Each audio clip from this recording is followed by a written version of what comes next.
Hey everybody, welcome to the Sunday show here on the line. You got myself, Matt, and Owen. How are you, Owen? It's been a bit. Doing well. Yeah, it has been a bit. I'm doing well. Just saw all that stuff happening with Mom Donnie recently. You see all that? Which stuff? I mean, Where it's he's like, in a love did you see all this stuff relationship happening? with Trump now? I saw that Trump is definitely in love with Mom Donnie, and it makes no sense. Yeah, Has even changed the way he dressed after one meeting. I saw that. That's the best. I love it.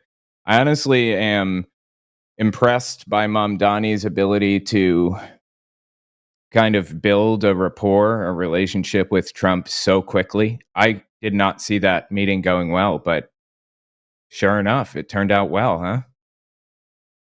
We'll see. I'm now like, the world is so weird, and the things that I expect to happen, it almost feels like I'm being punked. It's like, Right. oh, Marjorie Taylor Greene has turned a new leaf, but now she's also going to quit and resign in January, just after she got to the point where she'd be able to collect her pension, and after making potentially millions of dollars in what AOC called insider trading, whether or not it was legal or illegal. I mean, they're going to investigate her, but maybe her resigning in January is what keeps her from being investigated by the administration that she turned her back on. But it's I saw strange to that. me that, like, we're here. It's the Sunday show. This is your opportunity to call in and defend the God that you believe in, the supernatural claims that you believe in.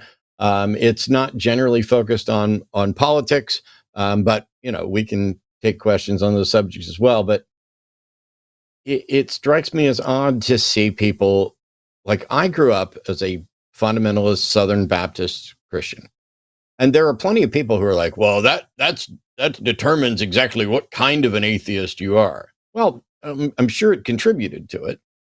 But the reality here is that I got tired of being lied to, both intentionally and unintentionally. I don't mean just like everybody was intentionally deceptive. I got tired of people sharing things that weren't true and weren't rational. And when I'm a skeptic, I'm a humanist, but there are people trying to say, oh, you should play nice with this other group over here that's trying to take away your rights and the rights of the people around you, or that they're, hey, they only voted for the fascist end of due process because they were misinformed, or they had, the best intentions. I had somebody tell me the other day that it's difficult figuring out who to vote for when nobody's perfect. Really? Because nobody's ever been perfect. And the fact that a number of different groups and individuals are corrupt and problematic and imperfect doesn't mean they're all on the same footing. But whatever. All I want, somebody please call in and say, I believe in God, and I think you and Owen can have good reason to believe in God, and here's what that good reason is. Because it seems like there's a ton of people out there, the overwhelming majority of believers. We'll stick with Christian for now, because I'm going to cut the Muslims all kind of slack, because evidently I love a Muslim just like Trump does in Mom Donnie.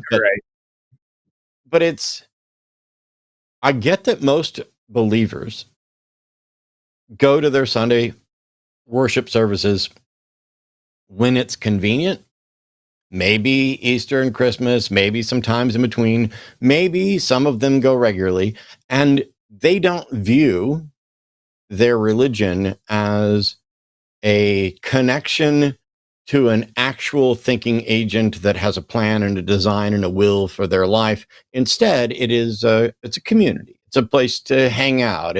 These are the people who think kind of like I do, and that's a good thing.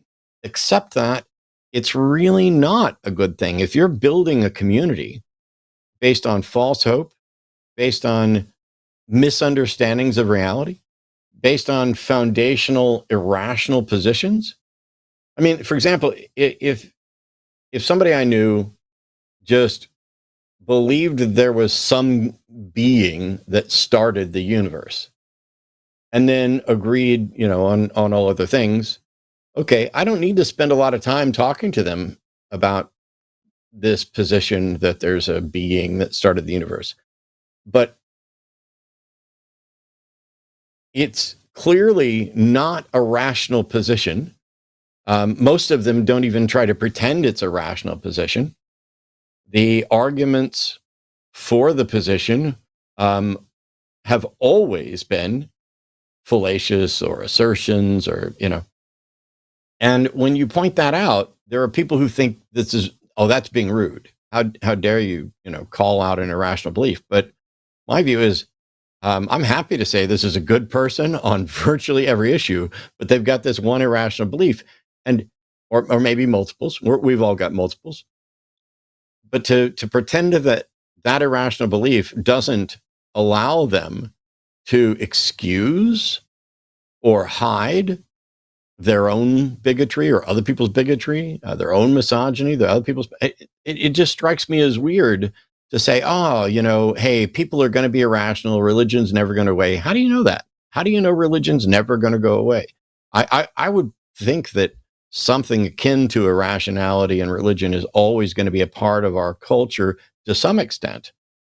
But that doesn't mean that it has to be any more popular than, I don't know, slot car racing or, pick your hobby. I think it was PZ that said that, or somebody, maybe PZ quoted, I don't remember, but it was like he wanted religion to be as relevant as knitting.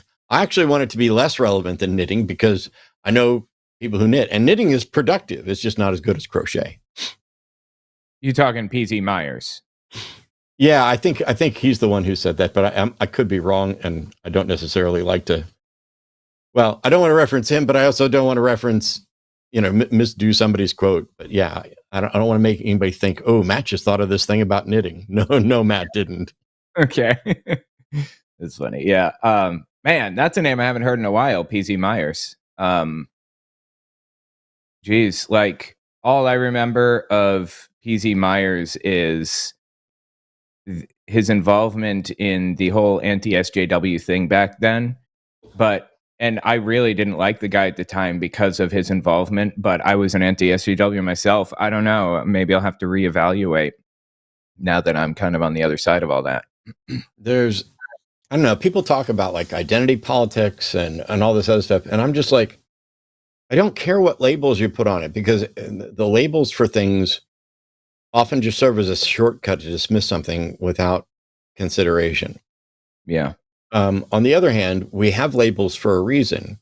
If you tell me that you're a white supremacist, I really don't need to spend a lot of time digging in on what specifically you mean by white supremacist. And if your view of white supremacy is that I think, white folks are better, but I think we should all be treated equally under the law, and we should all have equal rights, and we shouldn't do anything. And I'm not trying to separate anything. It's just, okay, well, congratulations. You have an opinion that when you express it is effectively useless. And yet I don't believe you that that's where your opinion actually stops. There's something fundamental about saying, like, for example, I used to believe in a God. My IQ has not gone up. As a matter of fact, it's almost certainly gone down, given the way IQ works, and both with aging and as a shifting trend. I may be colloquially smarter than I was when I was a believer, only to the extent that there are some irrational beliefs I used to hold that I don't hold anymore. And that, to me, is the goal for all of this. And so if somebody thinks that Owen and I are wrong, and that there's a really good reason to believe in some God, maybe one we haven't considered, maybe one we have considered many times, that would be good. Like, yeah, I don't want to be wrong, but that also means I heard somebody say, well, nobody can prove there is a God or there isn't a God, which to me, let's assume that statement is true. I don't know how they determined what nobody is capable of proving merely because somebody hasn't currently proven it to their satisfaction. Maybe they've proven it to nobody's satisfaction, but that doesn't tell us what might be possible to demonstrate tomorrow or next year or 10 years. Do I think it's likely that we're all of a sudden going to start hearing from a God in the next 10 years? No, because it doesn't make sense. And that God would have Lucy, you got some splaining to do, as why did you wait till 2035 instead of, all this other stuff? It is right. But it's possible when they're like, oh, nobody can prove it. The second you say that, if you also have a God belief, what you are necessarily saying is, I have an irrational belief and I'm comfortable with that because nobody can prove me wrong. And they need to keep framing the atheists as also making an irrational assertion about reality so that it feels like they're on equal footing. But in reality, there's a group of people saying there's a magic being that exists outside of space-time that created everything and controls everything. And I'm saying, I don't believe that. And if you want to pretend that it takes just as much faith or irrationality for me to say that is currently unbelievable, given what I understand, as it does to say, oh, I definitely believe that. Okay, then we need to have a conversation about what makes a belief rational. Because I think that might be where we're stuck.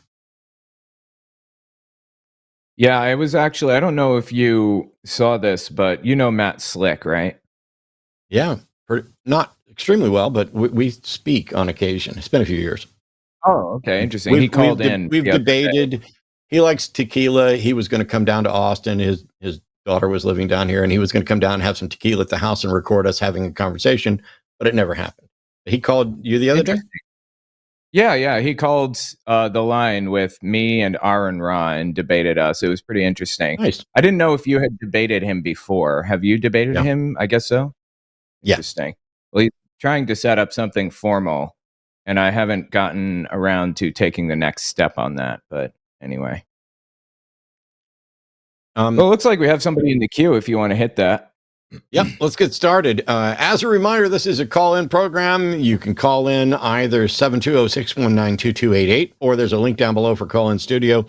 If you're calling in on your cell phone or your mobile device on your computer and you're calling in through the actual web link, especially on cell phones, it's possible that your phone may go to sleep, in which case you'll have to tap it to wake the phone up, and you'll also have to tap the browser to wake up the script that's running on the browser to allow you to have that conversation. I'm going to try not to make, I'm going to try to use the hold button appropriately to avoid crosstalk. There's going to be a delay, but let's see how we do. So, well, now I can't even see who this is because this thing says updates to the console are paused while editing notes. So I don't know who we're talking to, but welcome to the show. You're on with Owen and Matt. Thank you. It's Jasmine. Hey, Jasmine.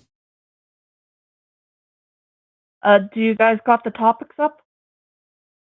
No, it got wiped. So tell us what your topic is, because my understanding was that you were a theist calling in to defend something.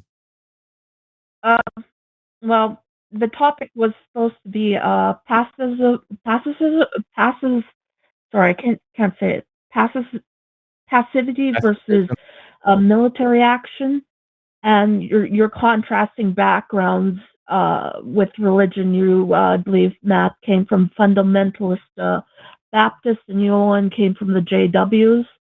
Mhm. And yeah, that's where I want to start off with, if you could, please. Well, I don't necessarily know what the question is.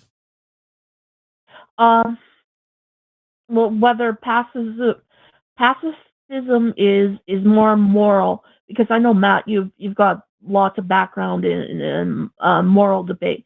Whether why can't I even say it? Whether Pacif- passivity is better than military action, or military actions better than passivity, and if you could relate that to your religious background. For what purpose? Well, I wanted to sort of examine authoritarianism in religion and how we build our morals around that in in relation to that topic. Okay. How I possible this isn't apologize. a theist. I'm going to let Is Owen jump in because I'm really this confused. okay? Is this are you a theist or an atheist? I'm a Buddhist, so Oh, you okay. can So you're take asking, that as you will. is it moral to be pacifist? Is the question. Yes. Yeah. I think our morality is constructed from the society that we live in largely. And for that reason, I think that we all kind of have our own ideas about what is moral and what isn't. There is no objective morality, of course. But in my worldview, I would say that, yeah, being a pacifist is moral to a degree. Jehovah's Witnesses are very pacifist. Um, I think that war is justified in self-defense, and pretty much only in that case, just about. Um, and yeah, I guess you could say that's just a result of having grown up a Jehovah's Witness. Is it the same with you, Matt? Were Southern Baptists very pacifist, or were they very pro-war? Well, I mean, they definitely weren't pacifist. I mean, most of my family members have served in the military. I served in the military. But I mean, when you're asking, which is better or which is more moral, pacifism or some sort of military action, I think it very much depends on the circumstance we're talking about. For example, there's peaceful protests and passive resistance and education, and all those things are that should be the starting point, but that's separate from whether or not you reach a point where pacifism is no longer a viable option. And I don't, I'm not going to pretend to know how and when that occurs. And so that's why I was asking about, what's the goal? Because I think there are definitely situations where pacifism is preferred and other situations where it's probably not.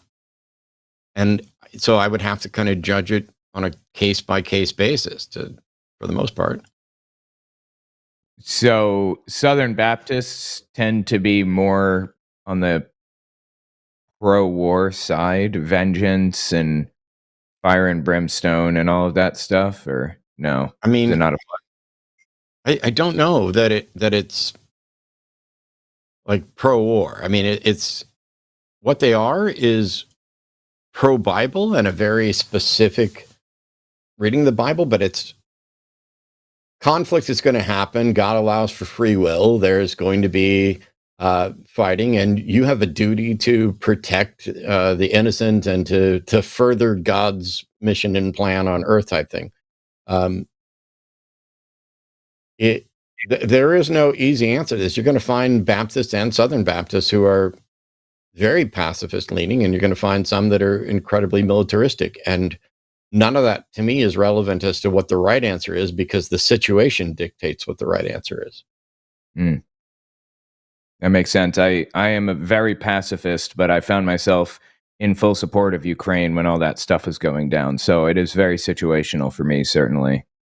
And it does apply in a unique way with Jehovah's Witnesses because they're so, like, they have anti-war built right into their religion in a unique way that a lot of other denominations don't, you know?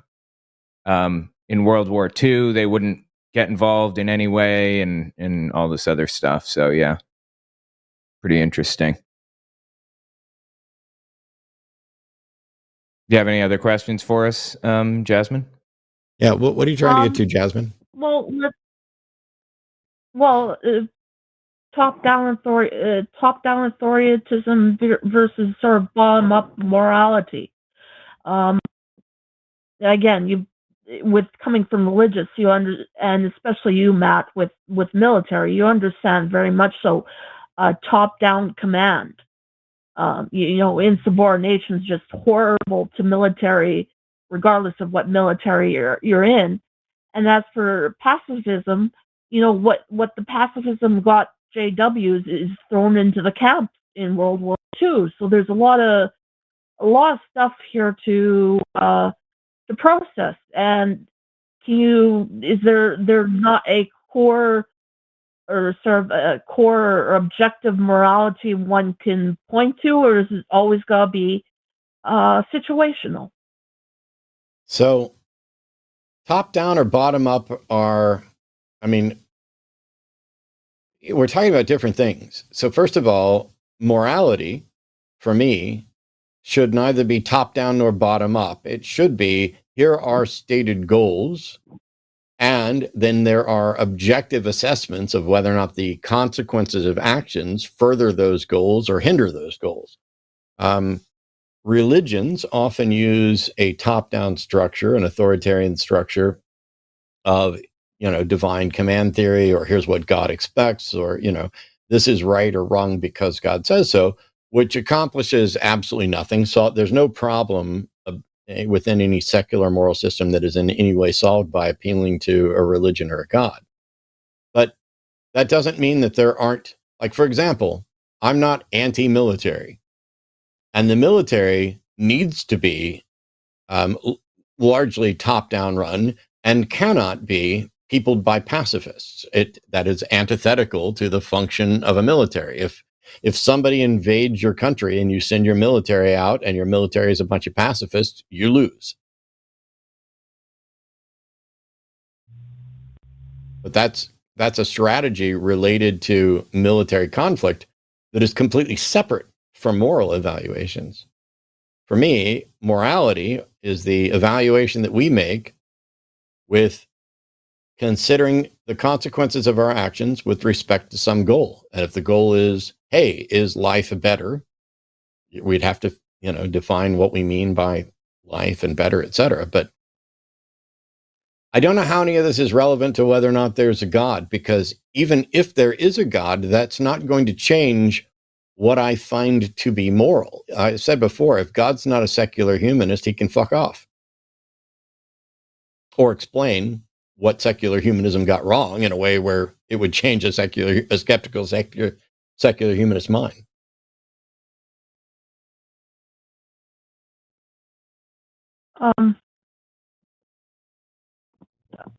Well, again, if the majority of the world is theistic, they're going to have a top-down, more or less top-down,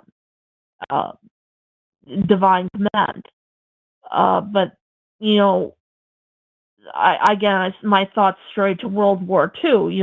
I know Owen, you have expertise in religion and Hitler and what background that had in World War II. The reason you guys got to deal with it is because probably most of the world is somewhat top-down morality. Yes. You mean like most of the world is getting their morality from some specific objective source? Is that what you mean? Well, objective in quotations, but yes, what their religion is used, at least as a veil or as a cover for atrocities.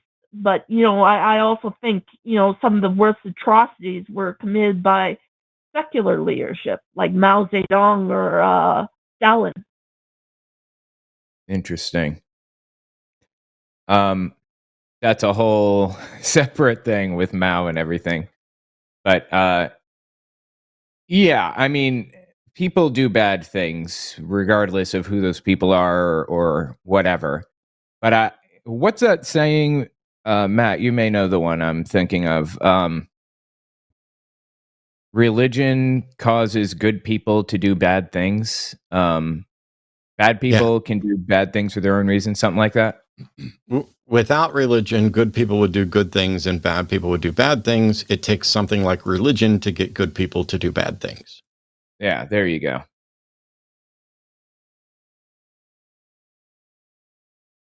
But I'm still, again, I go back to, sorry, go on. No, I'm still trying to understand, because you basically, if I'm understanding you right, you're saying, hey, religions have a different structure than you guys would use for morality, so you're going to have to constantly struggle with that. And my answer is, yeah, I know. I've been doing it.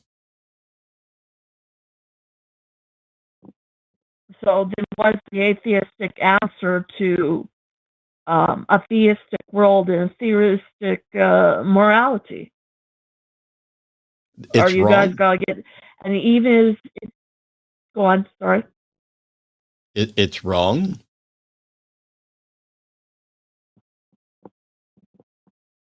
The thing is, Wrong. People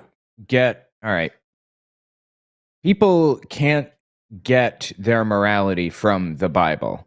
I know you're talking about general morality from like across the world, but think about how morality is constructed for religious people. The Bible contradicts itself every other chapter. There is just about no moral prescription in the Bible that isn't reversed a chapter later, right? People can't get their morality from the Bible. What they're really doing is finding the morality they like the most and then looking for the verses in the Bible that back that up. And that's largely how it plays out for a lot of other people across the world. Or they're listening to somebody who's done exactly that. They've looked in their holy book where they say their objective morality is coming from, and they've found the spots that they like the most, and they're using that to prop up their existing beliefs. In reality, people go with the morality that they feel is right and try to harness it or to hitch it onto something that seems objective, but at the end of the day, morality really is just subjective, and it's based on, for all of us, I think, empathy at the end of the day, how we see other people, and the fact that we don't want to find ourselves in those other people's shoes. Does that make sense? Some sense, yes. I'll agree.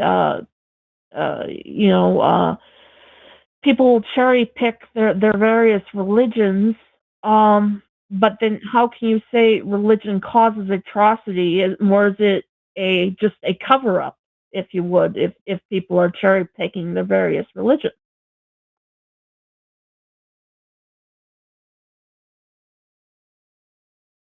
Wow. I'm sorry, Jasmine. I'm trying to figure this out.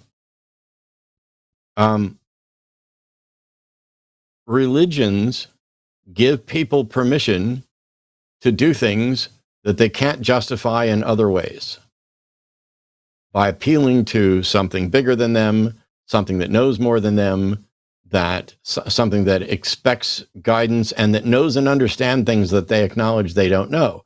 And so it allows them to hide their ignorance, their fear, their bigotry, and to take the actions that they don't want to justify, cannot justify, and yet want to want to claim are justified. So you appeal.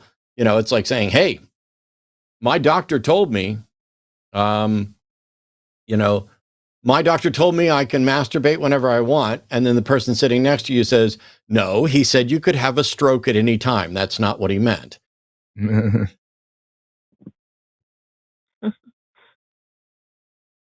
The point is, so I'm trying to. What was the question you asked a second ago? You said morality.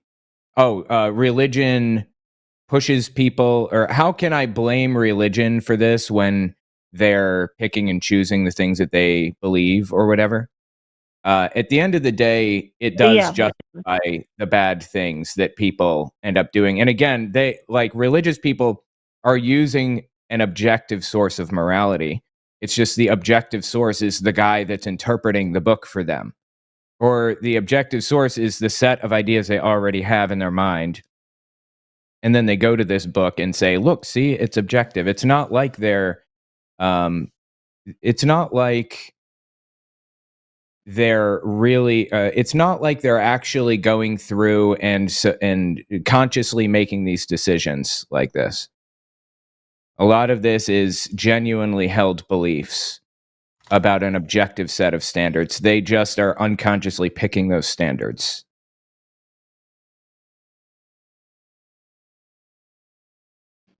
So you said you're Buddhist? Yeah, well,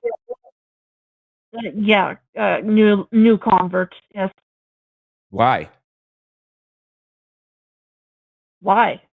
Mm-hmm.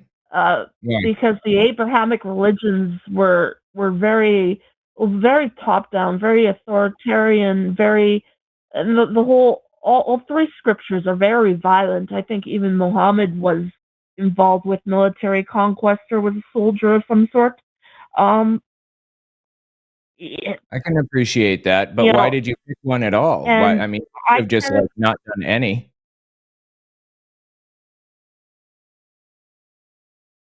Because I think for the majority of people, there are biological, genetic, epigenetic, environmental underpinnings to religion. So I think religion is necessary, and I don't think you can say necessarily religious morality is worse than or better than secular morality. And it's my feeling you guys want to blame religious morality for conflicts all over the world. I mean, obviously Gaza is religiously motivated. The Ukraine. I don't blame religion for everything that happens all over the place. I blame religions for the things people do on behalf of their religion that are supported by and consistent with their religion. I don't think religion's responsible for Ukraine, and I'm not completely convinced that to what extent religion in and of itself is directly responsible for what's happening in Gaza. But the question is, why would you pick Buddhism or anything? Is there some demonstration that Buddhist teachings are true? Or do you care less about whether it's true than whether it's peaceful? Well, such that one main cause of Buddhism is impermanence. And we haven't found anything, at least not within our lifetimes, that we can consistently say is permanent. Even, science breaks down at points, like at the Big Bang, all the maths break down. In evolution, we can only go back to Luca. We can't even say what's before that, or abiogenesis.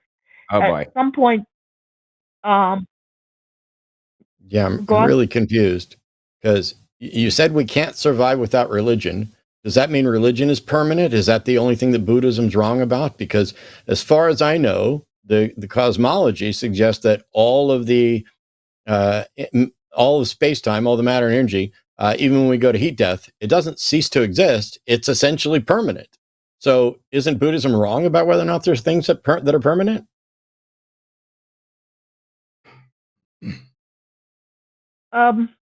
No, because even if something's existing, it's always changing. No, literally. Okay. So even if you said even if it's always existing, it's always changing. That doesn't mean that. I mean, the thing itself is still permanent. Its state isn't necessarily permanent. But when the universe reaches heat death, isn't that a permanent state? That's speculation, isn't it? Like we don't know, but Wait.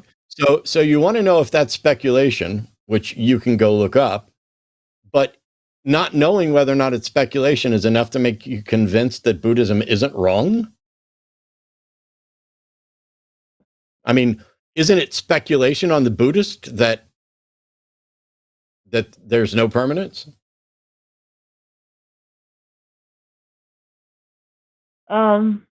Well, all evidence would indicate impermanence for most things, at least the things we can touch on upon our No, all lifetime. the available evidence, matter and energy cannot be created or destroyed. All of the evidence is that all we see are shifting patterns and that the patterns change, but what the patterns are shifting through is still permanent. But in any case, you just went from shutting down scientific information as potentially speculative and then defended Buddhism's assertion based on it seems that way. That's like, I don't know how many fallacies you can stack up in one thing, but I want to know that Buddhism is true, not that it's more pacifistic than some other religion, even though there are loads of injustices tied to Buddhism, including class-based systems and things like that. I care more about what's true. I don't need to say, hey, Buddhism might have gotten something right or something partially right, therefore I'm going to call myself a Buddhist. What would I get out of becoming a Buddhist?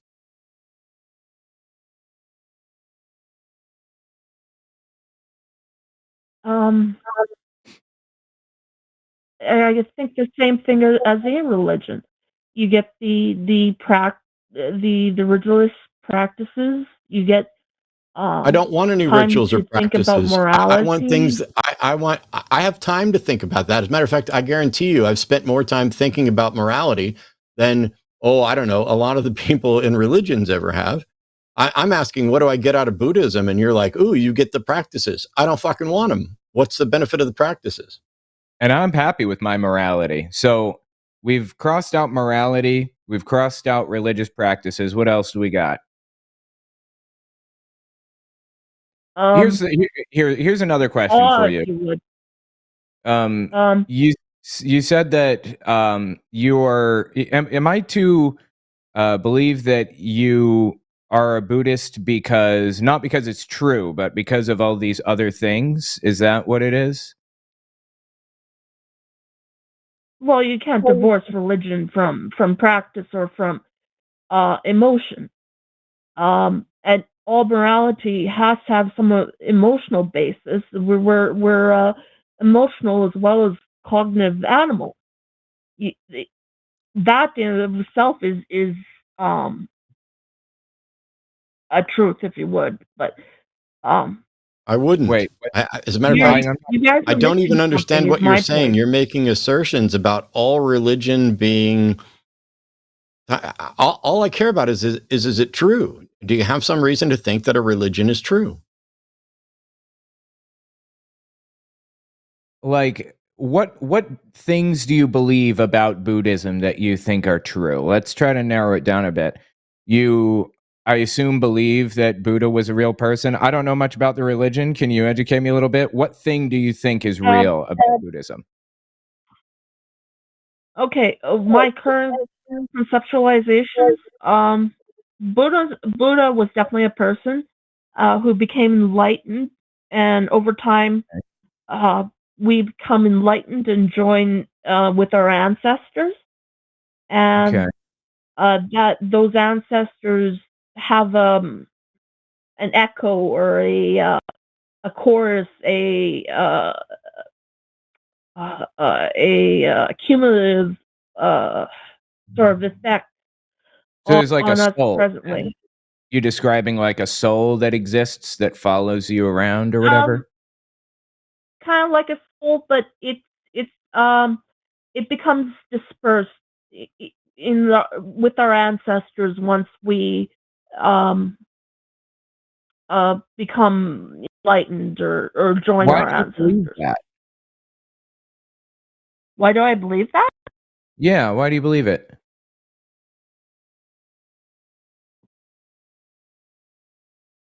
I think we imprint on time, like our souls or our existence imprints on time, and that I don't know imprint why can be. I don't understand what reason you have to think it though. I'm just walk me through it. So you think that we imprint on time. Why?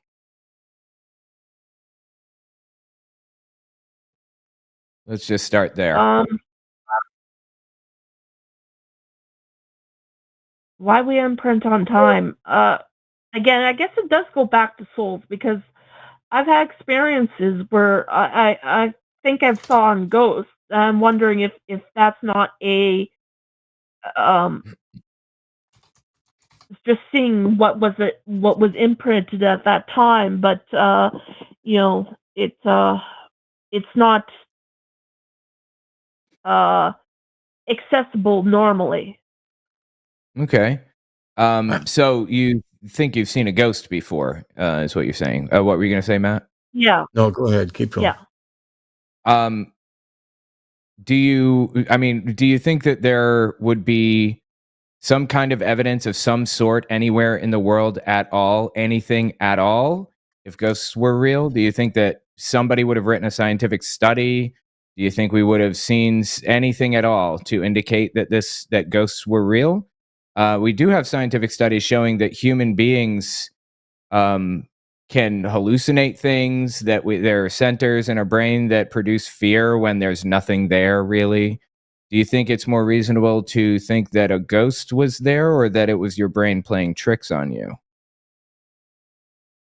Well, again, that's where reality testing comes into play. I mean, and with ghost experiences, at least mine, they were flash, lack of a better word, flashes or very brief instances. And yeah, that could be my mind playing, but I mean, there's a lot of uh religious thought to both heavens and hells and afterlife, and that's been consistent through most religions. So So, has it been probed enough that we can say yes, ghosts are not real, or yes, they are? I don't think we've achieved the technological level to really probe that sufficiently. I have we 35 have, questions right now, and I'll apologize, but you remember back earlier when I said that there are people who are like nobody can prove God, and I'm like, how do you know that? And then if you think nobody can prove it, why do you believe it? You literally just said that we don't have enough information to determine if ghosts are real or not, and yet you still believe that you had an encounter with a ghost. How is that not obviously irrational to you?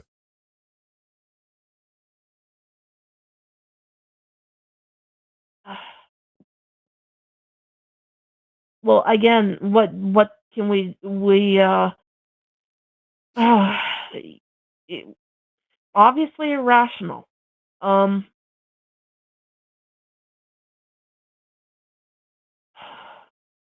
I mean, isn't it right? I, Like, there are logical explanations for this. Like, our brains absolutely for sure produce this phenomenon all the time.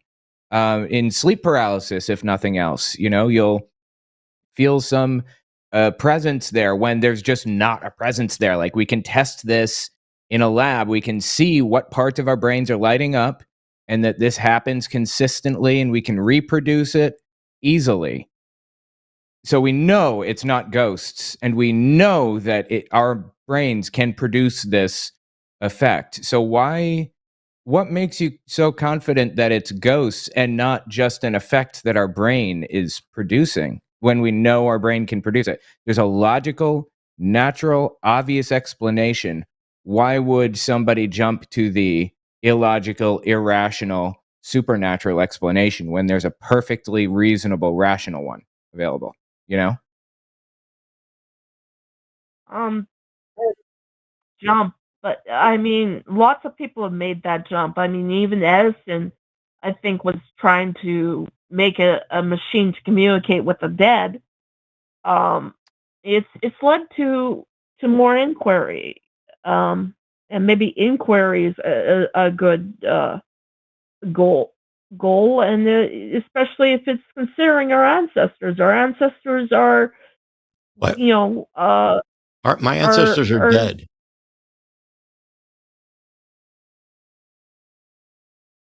They're not completely dead. Really? There's Prove it. something left Prove behind. it. Prove it. Prove that my ancestors aren't completely dead. You say that there are imprints, right? But there's no reason to think that. I'm trying to connect with you on this one and trying to meet in the middle on this, but we don't have any. You said that it leads to inquiry or whatever. I am all in. You know, Thomas Edison, much of a shithead as he was inquiring or whatever. Great. I want to study ghosts. I'm so in on this. But how many people have been studying ghosts for how many generations? Countless generations. And we've turned up nothing. Nothing. So I'm at the very least, I'm saying, I guess it's possible. But until we get some kind of evidence of any sort, anything, the correct answer is to not believe in this. We need something, right? I mean, in the process of discussing this, you've mentioned enlightenment as if it's a real thing and something that we could acknowledge. I have no idea what enlightenment is. I have no idea how to demonstrate that someone has reached enlightenment. It's as nonsensical as the word supernatural. Then you talk about, our ancestors and how they're not dead because they've imprinted on time, something for which, as far as I can tell, neither you nor anybody else in the history of the world has been able to demonstrate or even describe. What does it mean for ancestors to imprint on time, and how is that distinct from being actually really dead?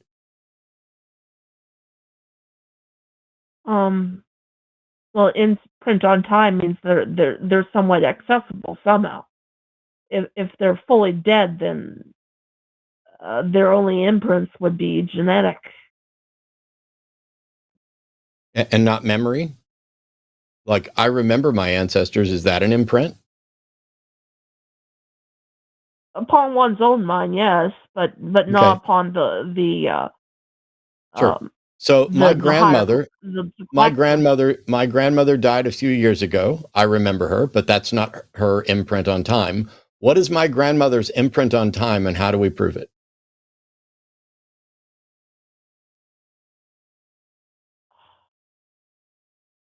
I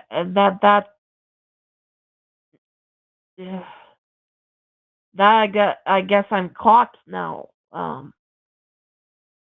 But Okay, so let's throw out this claim that ancestors imprint on time, and let's shift focus to the first thing you mentioned, which was enlightenment.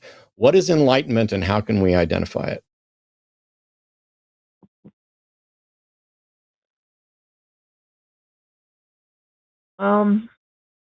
Get a bit of a neophyte, but enlightenment.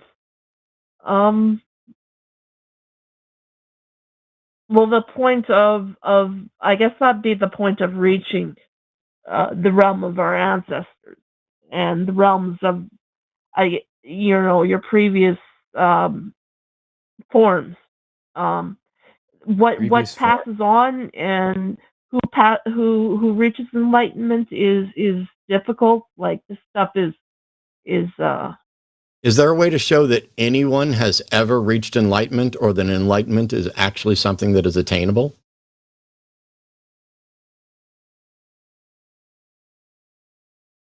Well, you would think from the Buddhas that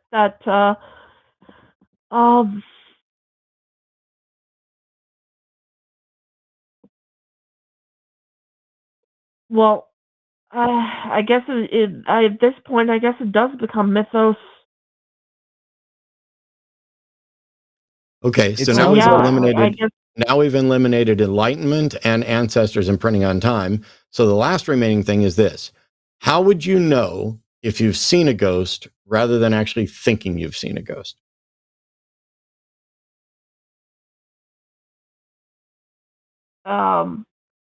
Well, for me, I kind of go beyond my own mind, but if it's happened several times, um, part of If science what's science is happened? that's repeatable, and If what's yeah, I happened, can't. because you may have just thought you saw a ghost multiple times, and multiple failed understandings don't make for a correct one. So how do you know if you've seen a real ghost?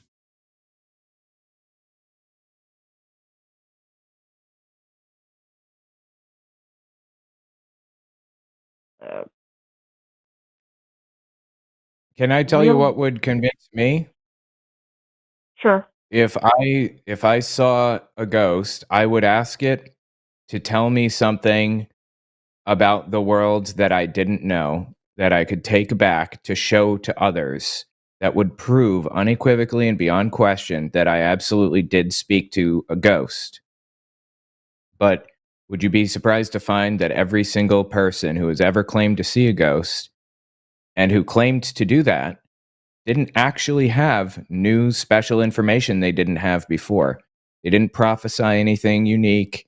They didn't give us any kind of proof whatsoever that they had some special connection to the other world or whatever. Nobody, not one single person ever has been able to prove it to us.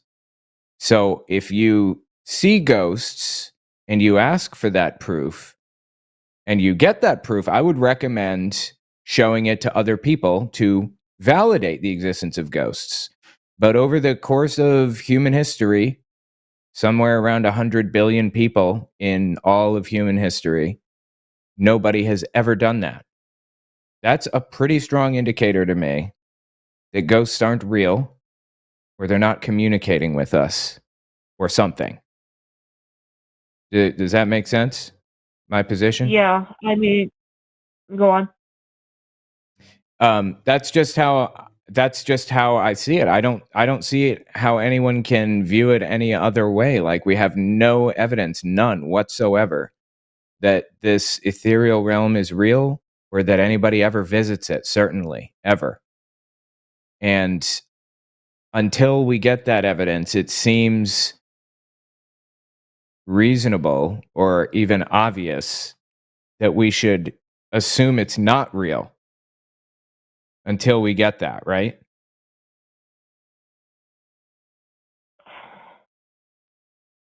Um, well, I think we all need to believe our ancestors are real in a sense, some sense, yeah. Why? Why? As for my actual experiences, they were never communicative. They were uh, image imagerial, very very brief images, if you would. Well, why do we need to believe that? You said we all need to believe in our ancestors. Why? Because it's a connection to humanity. We're all humans, and their connection to life in general, somewhat. Seems like that's the exact opposite of connection to humanity, right? Because ancestors are not human. They would be like ghosts, and ghosts aren't humans, right? So I think connection to humanity would be talking to other people as opposed to talking to ghosts. So if I wanted a connection to humanity, I would talk to other human beings, right? So that doesn't really kind of connect for me.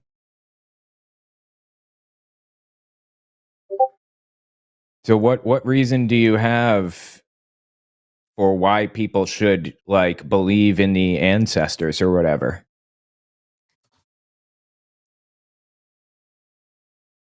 Well, I just think proto religions generally were ancestor worship, and we've seen Okay, evidence of Jasmine, religions Jasmine, throughout our. It started Jasmine, with burying our ancestors, right?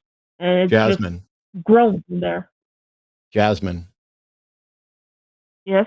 I'm going to move on to other callers. We have got you to acknowledge that the ancestor claim is nonsense, so there's no reason through going through it again. The enlightenment claim is nonsense. Whether or not you've seen a ghost is nonsense.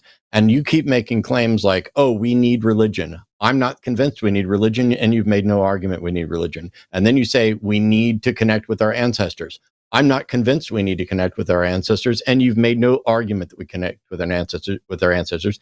But even if you and I have a need to connect with our ancestors, that need doesn't mean that you can connect with your ancestors, and it doesn't tell us whether or not anything about Buddhism is true. Let's end this on a good point. Go off and think about how you can demonstrate the truth of what you believe. Maybe come up with some better evidence, and not just talk about what you feel we need to do, because the things that you seem to feel that we need, I don't need them. And I find them patently absurd excuses that people give for believing in things that they know they don't have good reason to believe, just like ancestors imprinting on time, enlightenment. I mean, if you can't define the things, I find it to not only be irrational to believe them, but definitely to attest that you are now a part of a religion that is contingent on you understanding the things you don't understand. But Also, I appreciate the call. Yeah, and one more thing, Jasmine, I want you to, like, as you're thinking about this, realize that you can't prove it. Like, Matt wants you to try to demonstrate it. It's not possible. And I want you to think about that fact, that it's not possible to demonstrate. But anyway, yes, thank you so much for the call. I really appreciate it. Okay, yeah. Thank you. Always a pleasure. Bye. All right. Here. All right. We have other callers, including theists. So Harry is calling in from Argentina. Harry's a theist, pronouns are he, him, who says God exists and there is eternal life. Consciousness is not tied to the body, and you've experienced this firsthand. Hey, Harry, welcome to the show. Hello, thank you. So what was your firsthand experience, and why does that prove that it's true?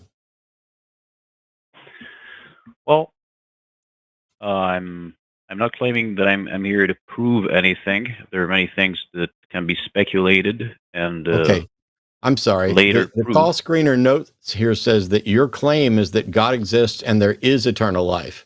Are you now saying that you just speculate that there's a God and eternal life? Oh, I believe this to be true. Yes. Okay. Well, if you believe it, then I'm assuming you think you have good reasons. So the question is, do you think your reasons should be good enough for others? Yes. Cool. Then that's what we're looking for. So what was your experience, and why should that be good enough to convince us that there's an eternal life? All right. It's a personal experience. I practice different things in order to learn more about this. And one of those things is pranayama, for example, lucid dreams, out-of-body experiences, and more. And I also engage in meditation. And I am quite certain from firsthand experience that there is a continuation of consciousness beyond the death of the physical body. Have you died? Yeah. I have gone in and out of consciousness. I have also death? Through pranayama. Through pranayama, you reach controllable states of hypoxia, and you can lower the metabolism of the brain, which is in death. You're completely stopping the metabolism of the brain. I don't need any pseudoscience claims. I just need the questions answered. So you're quite certain that there's a continuation. That there's a continuation after death. What is your evidence that whatever this is continues after death?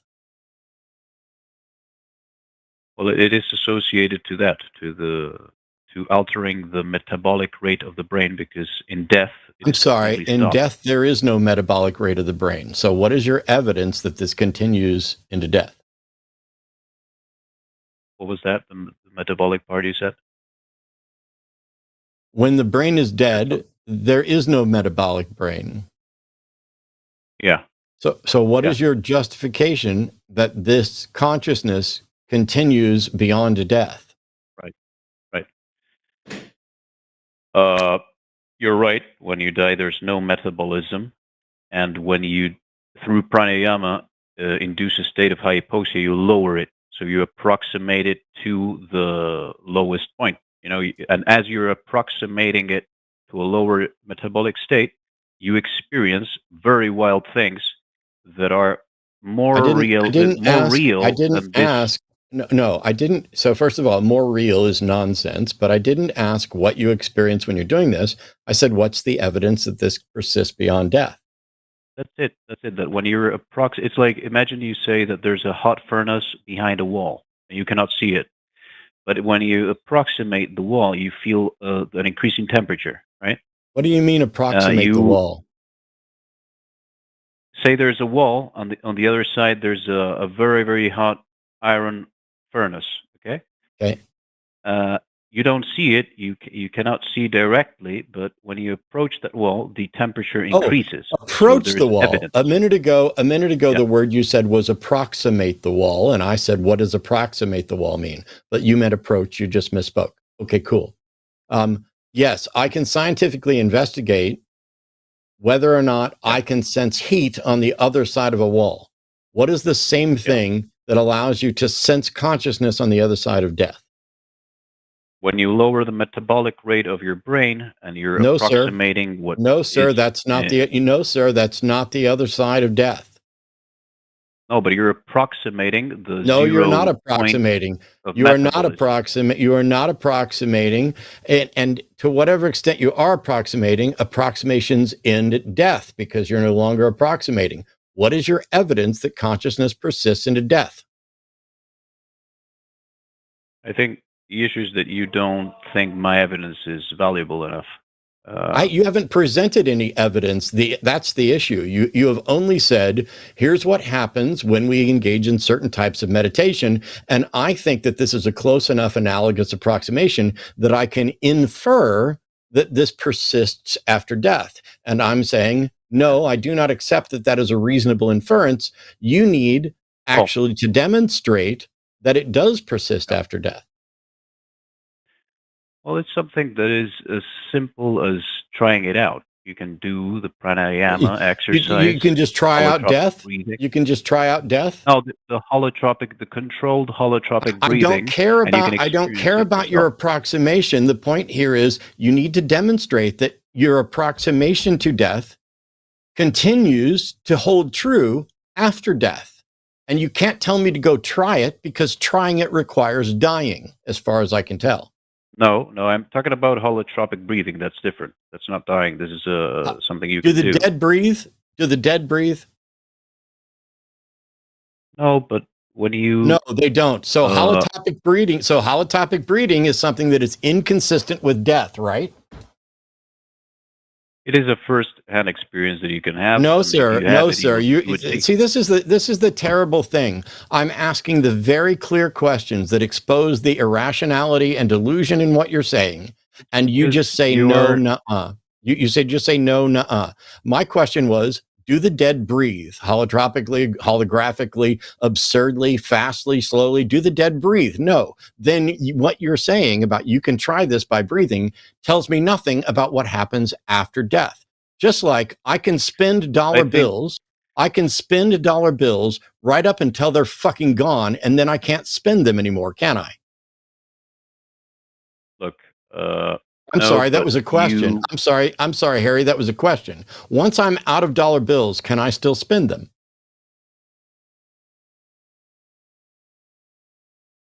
That's a very simple, self-explanatory question, I guess, right?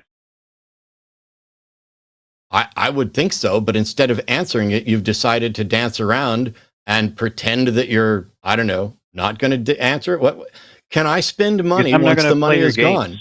That's a game you're playing with me. I'm not playing a game. I'm asking you for evidence, and I'm pointing out that your analogy is in fact fallacious and broken. If you want to say that what you approximate when you are getting nearer and nearer to what you would call death continues after death, you have to have evidence for that claim. You don't get to just say, I got close enough. Because I could say, I can spend money forever without any consequences. And then the second I run out of money, all of a sudden my assertion is demonstrably false. You give no value to experiential knowledge. You want to dissect everything with cold rationality, and Harry? basically you want to... Harry? Yeah. I give plenty of value to experiential knowledge. What is your experience of death?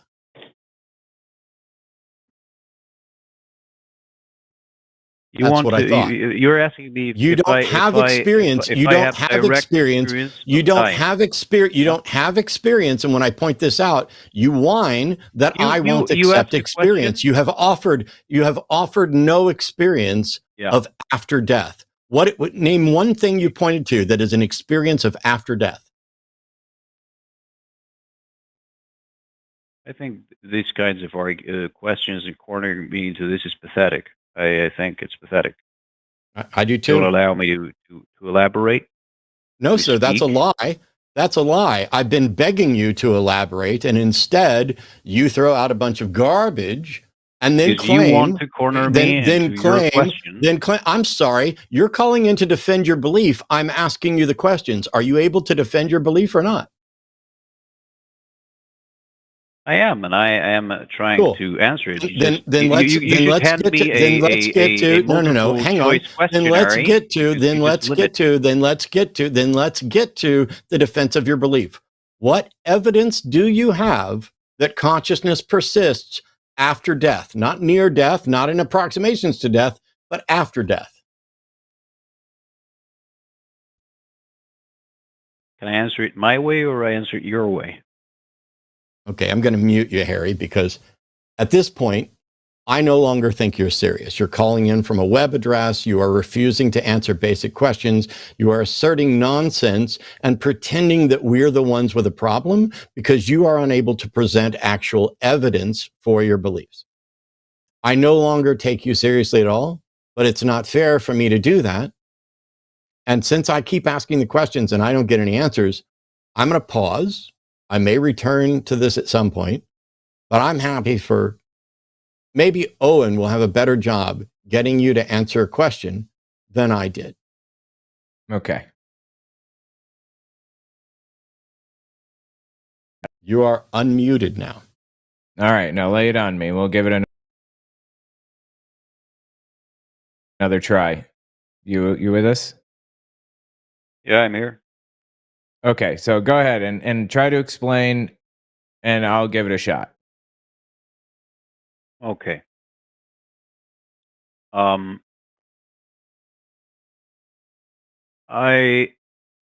science, sometimes you can prove things from a disconnected perspective. You don't have to be inside a star. You just look at the maths and the science, and you can deduce things without actually going there. So asking me if I have died in order to know about that death, in my opinion, is not a valid argument. Okay, so what process did you use? Is there math you use to conclude something about after death? Yeah, you can even use maths. You have, whenever you're conscious, your perception of time has a certain rate, and whenever a person is unconscious, the person can say empirically from their own experience, because you can measure your perception of time. You cannot do it with an external tool. Sorry, bro, that doesn't help us get to conclusion. I don't understand how that. Yes, our perception of time is different from when we're conscious and when we're unconscious, but I don't understand how that tells us anything about death. After death, I mean. Because death is a hard problem, and to answer it, you have to take, not so direct routes in order to understand the nature of consciousness. Yeah, but you have to give me a. Owen's audio is breaking up.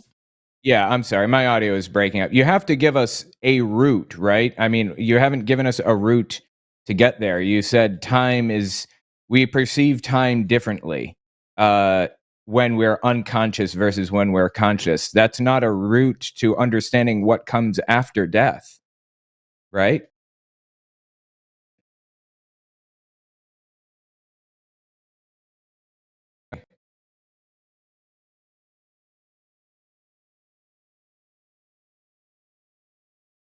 Testing. Yeah, testing, Owen, 1, 2, your 3. audio is chopping up a lot. Whatever you did last time, do that again, and now we also can't hear the caller. So I don't know. Am I back? For now. Okay, we'll give that a shot. I just refreshed the page, and hopefully that doesn't. Yeah, hopefully that fixes it. I was saying, you told me we have to come to conclusions about it in less direct routes. Like we come to conclusions about the equations that happen inside of stars, for example, through math, because we can't physically be there, right? And so I said, what's your root? And you said, we experience time differently when we're unconscious versus when we're conscious. Okay, what's the root? Are you going to give me a route to how we know what happens after death? You just threw in something completely irrelevant about time. Oh, he dropped. He's back in the screening queue. Let's get him up here. Okay. Hello. Hey, are you there? Yeah, I'm here. Okay, just to recap.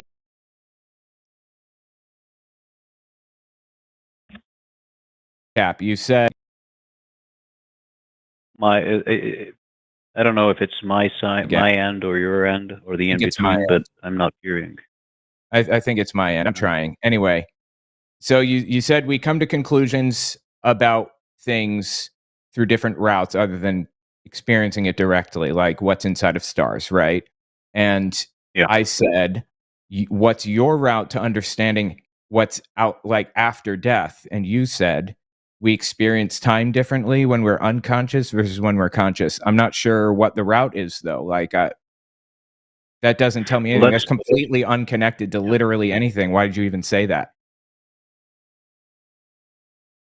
He's gone. Well, if you want to maybe whatever you did before the show to fix that got us like a solid hour of clean connection. I don't know if you want to try to do that again.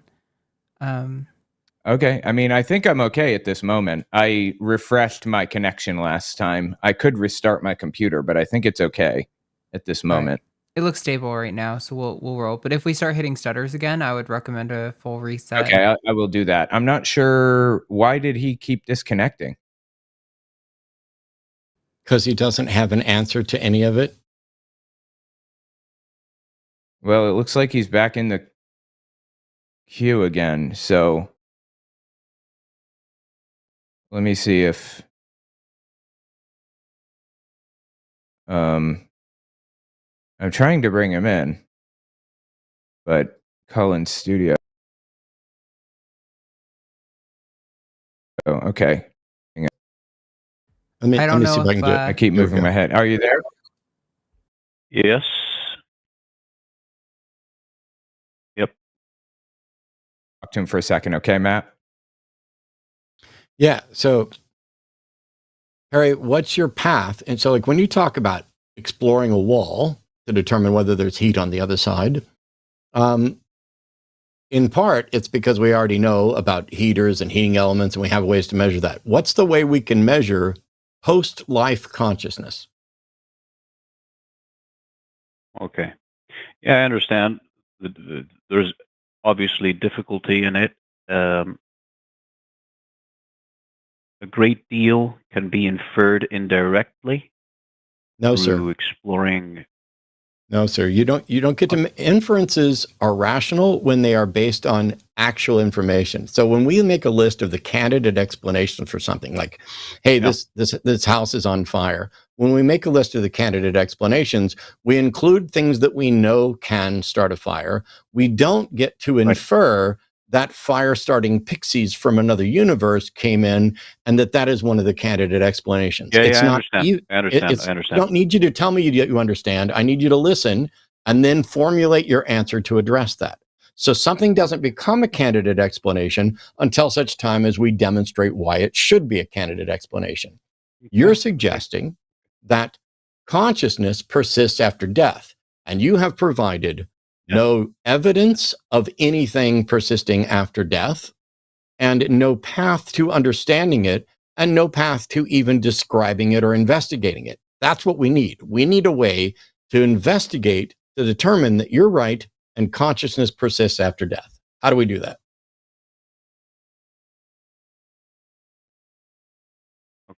I'm going to try again. I feel it's hard to talk to you, but I'm going to try again. It's incredibly hard to talk to me, but you know, hang on, just let me mute you for a second. Let me see if I can give you a tip that'll make this really easy. I don't need a preamble. I don't need I'm going to try to answer again. I find it's difficult to talk to you. You won't let me. None of the whining and none of the preamble is relevant. If I say, what is the path to us being able to investigate this? Your answer should be, the path is this, and then give the path. If you understand this and you know this, I don't need you to tell me you understand it. I need you to tell me what the path is. So here we go. Harry, welcome back to the show. What is the path to verifying consciousness beyond death? It's an experiential thing that you have to do yourself. I cannot explain it here. I can't explain the taste of something. How do I experience? How do I experience? How do I experience? How do I experience? Yeah. You just told me it's an experiential thing you have to experience yourself. And I just ask you, how do I do that? How do you do that? Well, there's many, many things you can do. Meditation, lucid dreaming, out-of-body experiences, pranayama. There's a lot of things that will give you... You can list a lot of things. Yeah. How do... Pick one of them and show me how it serves to confirm consciousness after death. Do any of them at all deal with people after death? It's an experiential thing. I cannot tell you the taste of something. You have to try yourself. I'm sorry. I'm sorry. It's getting harder and harder again for me to take you serious. Is it that difficult? I'm going to have to mute you because you won't shut the fuck up. It's getting harder to take you seriously when I just told you, when I ask you a question, I need you to answer that question. And so when I ask you a question and you're like, oh, it's an experiential thing, you have to experience it. And then I say, how do I experience it? And you just list a bunch of things I can do. Cool. I took your word and I addressed what you said. And then I wanted to know, how do those things provide evidence for consciousness after death? And you just repeated, it's an experiential thing, and tried to talk over me. So once again, let's say I engage in meditation, and it actually works in some way, I don't even know, and I engage in lucid dreaming. What would those things be able to confirm about my consciousness after I die? Hello.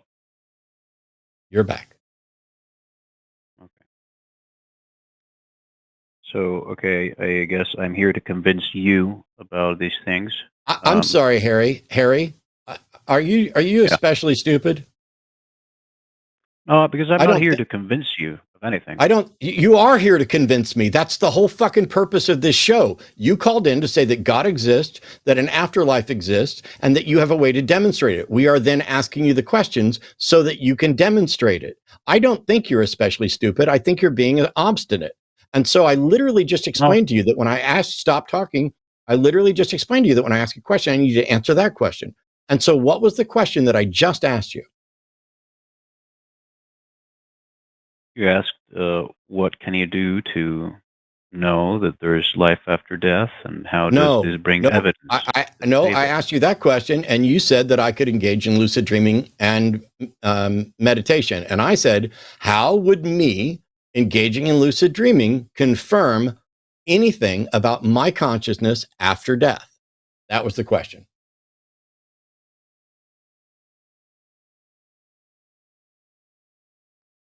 I don't understand how you find it difficult to understand that it's experiential. Okay, you have to experience it. Harry, how can anybody's personal experience while they're alive confirm consciousness after death? These things that I have just told you. Yeah, I'm sorry. You don't understand how to demonstrate the truth of anything, which is why you believe bullshit. Let me give you an example. No, hang on. You don't know how to demonstrate the truth of something, which is why you believe bullshit. And now you want to give me an example. Okay, give me an example. Okay. If you were, let's just, this is an outrageous example, but let's say you die, you are are conscious through the whole process afterwards, and then you're like reborn with cognition, memory, then you grow up, and then you experience it yourself, okay? And then you meet Matt Dillahunty, okay, and you try to explain to him, but you get into this sticky situation. Imagine that. Okay, that sounds like a completely unfalsifiable, untestable proposition, which means that it's useless. How do you demonstrate that situation is anything other than delusion? It's okay. If you'd experienced that. No. That was a question. That was a question, Harry. How do you demonstrate that what you just described is anything other than delusion? Well, you can, and if you're wise enough, you would say, thank you know what, Matt, thank you for acknowledging that your position is indistinguishable from delusion. Goodbye, Harry. Yeah.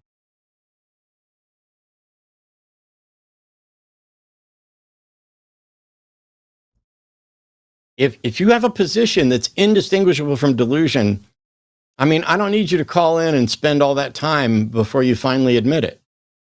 If you don't have a way to tell the difference between your belief being true and your belief being delusion, we're done. Until you come up with a way to show this isn't delusion, this is true. And if you think that personal experience is the bellwether for whether or not something is true, you are in fact delusional, because we know that people have plenty of experiences that they interpret in ways that are not correct. We know this, and it's demonstrable and easy because multiple people can share their perceptions of an experience. Obviously, they don't all have exactly the same experience, but they can be present and engage in the same sorts of activities and reach different conclusions based on it. And so what we're trying to do is figure out what's the most reasonable conclusion. Is it the most reasonable conclusion that because Harry feels like he's connected with a past self, that in fact Harry has or likely connected with a past self, especially when we're talking about human psychology and the stories that we tell each other, the unreliability of memory. But the big thing is, as Harry finally got around to acknowledging it, there's a barrier. I cannot explore the past in anything other than whatever remnants still exist from back there. I cannot explore prior to the Planck time. I cannot explore beyond space-time. I cannot explore beyond death currently. As soon as somebody comes up with a method and says, here's how you can explore beyond death. Until that changes, I have no way to evaluate it. And what boggles my mind is that people like Harry, assuming Harry is real and sincere, have taken their personal experience, reached a conclusion that they acknowledge is indistinguishable from delusion. And I have to look at that and say, they just don't want to accept the possibility that they are wrong or deluded. And so they're running with it. And that's okay. The problem comes not that Harry has an irrational belief that he simultaneously acknowledges is indistinguishable from delusion, yet he's going to maintain it. That's not the key problem. The key problem is that Harry called in specifically to defend that and then asserted that he wasn't here to defend that. That's the purpose of this. We're not inviting people in to present their book report on their interpretation of their personal experience, which is why at the beginning of the call, I asked if he had a good reason and if he felt that good reason should convince us as well. And he said, yes, Harry was clearly wrong. I have an announcement real quick. If you are... I think it's a perfect time for announcements. Probably should do all the announcements, but go for it. Yeah. All right. So let's real quick hit the schedule, and then I will let you guys know what's up. So if you stick around in the chat, we will automatically send you over to Calling It Now on Jimmy's channel in between shows. And then tonight, right here on the line, Forrest Valkai will be joined by John Gleason for the After Dark show. Skeptalk tomorrow will be John Gleason again with Paula Gia. Chewed Gum will be Erica Gutsit Gibbon with Taylor from The Skeptical Heretic. Jim Barrows will join Matt on The Hang Up. And then this Thursday, there will be no TACIS because it's as it's put in the schedule by Jimmy, Thanksgiving. And then next Sunday's early show will be Matt and Paul, Apologia, and Paul will either be on the same camera as Matt or we'll see what the setup is. But the big announcement that I need to give you guys is we're actually going to be starting to move the time of the Sunday show. And I think this means that we're moving after dark too, but I'm not completely positive. But starting the first Sunday in December, which is December 7th, I believe. Yep. The Sunday show will be starting at 1 p.m. Central Time instead of 2 p.m. Central Time. So I'm sure there's a bunch of you that are like me who operate on schedules and really need consistency. You're going to have a couple weeks where it'll probably confuse you. But yes, we'll be moving the show 1 hour earlier than the normal startup time starting on December 7th. Those are my announcements. We're cautiously optimistic that if we shift it to 1 o'clock, and I won't be here on that December 7th day because I'll be at a Reptile Expo on that day. But whoever's here, I'm interested to see, do they get more callers? Do they get better callers? Do we get callers at 1 o'clock? Or is this too close to when church gets out to get anybody to call in and defend? But yeah, it's one of those things where you've got to make some changes. You've got to shake some stuff up. And I would, like right now, there are no, there are callers on hold. We'll get to callers here in just a second. But there are no theists on hold. And the only theists that we've had so far today are a Buddhist that doesn't seem to grasp Buddhism and how to demonstrate that it's real, and someone else who's into meditation and souls and a God and doesn't seem to grasp how to demonstrate that it's real. Because let's assume for a second that Owen and I were able to conduct an experiment, and we're able to confirm to a reasonably strong confidence level that Owen contains within his consciousness the consciousness of someone who lived from 1843 to 1881. And Owen can tap into those memories, and he can tell us about his life and the memories and what he witnessed. And then we can go out and we can investigate and find. And Owen can be like, when I was here, I buried a strongbox, underneath this tree in Georgia. Let's go dig it up. And when we went there and we dug up that strongbox, it was right where he said it was. It clearly had been buried there for at least longer than Owen's been alive. You can tell from all of that, or it could have been really faked. And then we did some more investigating, and more we find that Owen very clearly has strong memories, whether they're his memories or past life's memories or something else in his brain about that particular period of time. And the overwhelming majority of things that he claims about it keep turning out to be true, including things that we didn't know about. How would that in any way demonstrate that there's a soul, an afterlife, or a God?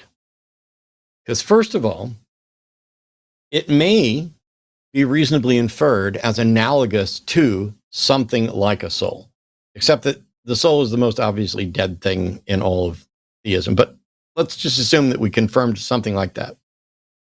How does the confirmation of a soul that can be reborn demonstrate that there is an afterlife? Because I don't know that Owen's memories that point to this individual in the 1800s, I don't know that Owen's life counts as their afterlife, but also there's a period in between where there's somebody else.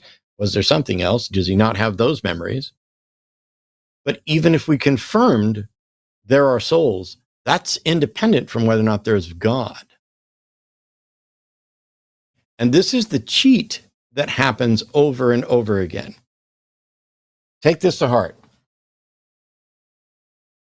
Voltaire famously said, when you can get people to believe absurdities, you can get them to commit atrocities. If I can get you to believe that people have seen ghosts, and that makes it a little bit more plausible that there are ghosts. And if I can get you to believe that people are reincarnated, it makes it a little bit more plausible, or seem to be a little more plausible, that there's ghosts. And if it's a little bit more plausible that there's ghosts, that means it's a little bit more plausible that there's souls. And if it's a little bit more plausible that there's souls, then it makes it a little bit more plausible that there's a God that created souls, and boom, boom, boom, boom, boom, boom, boom, boom, boom, boom. This is what I called compound inference. The plural of anecdote isn't data. And so when you infer something and you do it falsely, it becomes a cascade that leads to a whole bunch of other inferences. And that compounded error gets down to where one mistaken understanding of the human mind's ability to hallucinate, to reach a wrong conclusion, to feel and experience something that it does not know how to interpret and that it interprets wrong, that those things compound and cascade to the point where now you've built an entire religion upon it. And the fact that some people stop short of a robust religion doesn't change the fact that they're advocating for the same irrational positions that other people are using to prop up their God beliefs, their racist beliefs, their LGBTQ bigoted beliefs, any of those things. This is why it's one of those, just let them have their beliefs. Well, first of all, I'm not forcing anybody to give anything up. I'm forcing people to defend them only to the extent that they called in under the pretense of defending them. If you don't want to defend your beliefs, don't. You don't owe anybody an explanation. But the purpose here is to actually challenge those things, to challenge our view of the world to find out if we're rational, and for us to challenge your view to find out if you're rational. Because if in fact Harry had good evidence that there is a God and an afterlife, I would want to know. Oh, well, you're just not going to accept my evidence. You haven't presented evidence. As a matter of fact, you flatly said this is something you have to experience for yourself. That is the litmus test for self-deception, that it's something you have to experience for yourself. Science is specifically founded on this notion that experiencing it for yourself is not good enough, which is why we have independent confirmation, why we have peer review.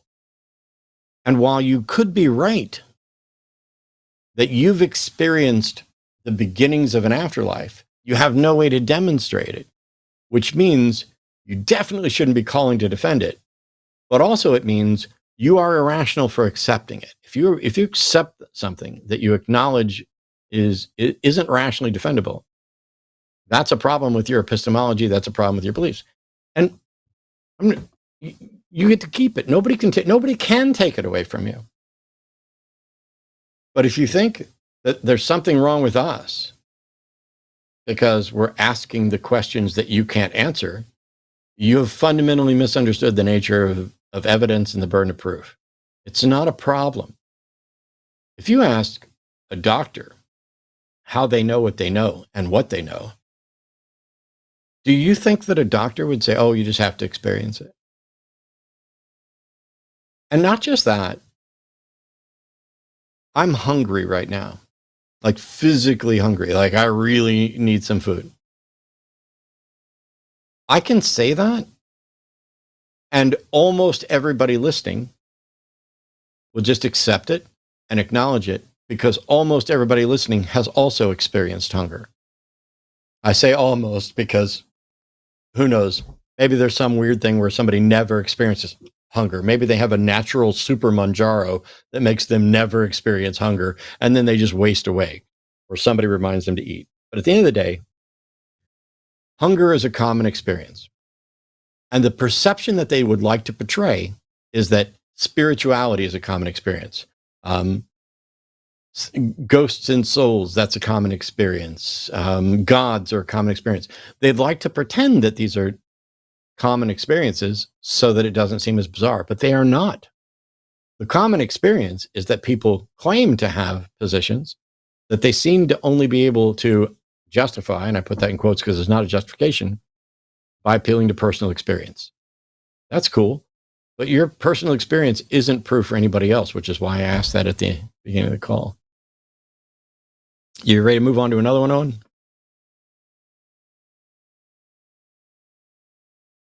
Oh, I can't hear Owen at all. I'm sorry. Yeah, I was muted. It wasn't my internet that time. I was going to say, hopefully my internet doesn't give me trouble, or whatever it is giving me trouble. If it does give me trouble, I'm going to try replacing the Ethernet wire, but it seems okay for the moment. So yeah, we can move on. Okay, this one I'm really looking forward to, because this caller, anonymous, pronouns he, him, is an atheist, but says they had an experience they can't explain. They started reading the Bible and had an experience with Jesus. So, hello, anonymous. How are you? Hello. Can you hear me well? Yes. Yes. Good. How are you guys? I'm all right. What? Okay. What? It says you started reading the Bible and you had an experience with Jesus. What was the experience, and how do you know it was Jesus? I don't know that it was Jesus, but I'll tell you. So I had several bad experiences in a row in terms of losing family members, and then I had a disease myself, and then I went to a pastor. He said, "This is a demon," and then I told him that if this is really a demon, then come to me. I'll fight you, even if I lose. Instead, what happened was that night, Jesus came to me. You I'm thought not it was a Christian. a demon, but he said it was Jesus and not a demon? He said it was a demon that is doing these things. Okay. And I said to myself that if this is a demon, then let that demon show themselves to me. I don't mind facing him. But instead, Jesus came to me that night. How do you know? And I don't know. I saw him. Then why? How I'll can tell you what say? it is. How can you say Jesus came to me if you don't know it was Jesus? Could it have been Phil? I'll take that back. Jesus appeared to me, and Did he at say, the "I same am time, Jesus"? Yeah, he said he was Jesus. Okay. At the same time, I was on a call with my twin, and he appeared also to my twin. So that So is you the and someone else both saw someone claiming to be Jesus. What was this? Where was your twin? Were you guys standing next to each other? No, I'm in Alabama. He's in Bangalore, India. We were on a call. So you're in Alabama. He's in India, and Jesus appeared to both of you at the same time. Yeah, we were on a call. How does that work? I have no idea. No, I mean, I need you to describe. So, wow. The question is, so like, my brother does not live in the same city that I live in. If I said to you, hey, Jesus appeared to me and my brother,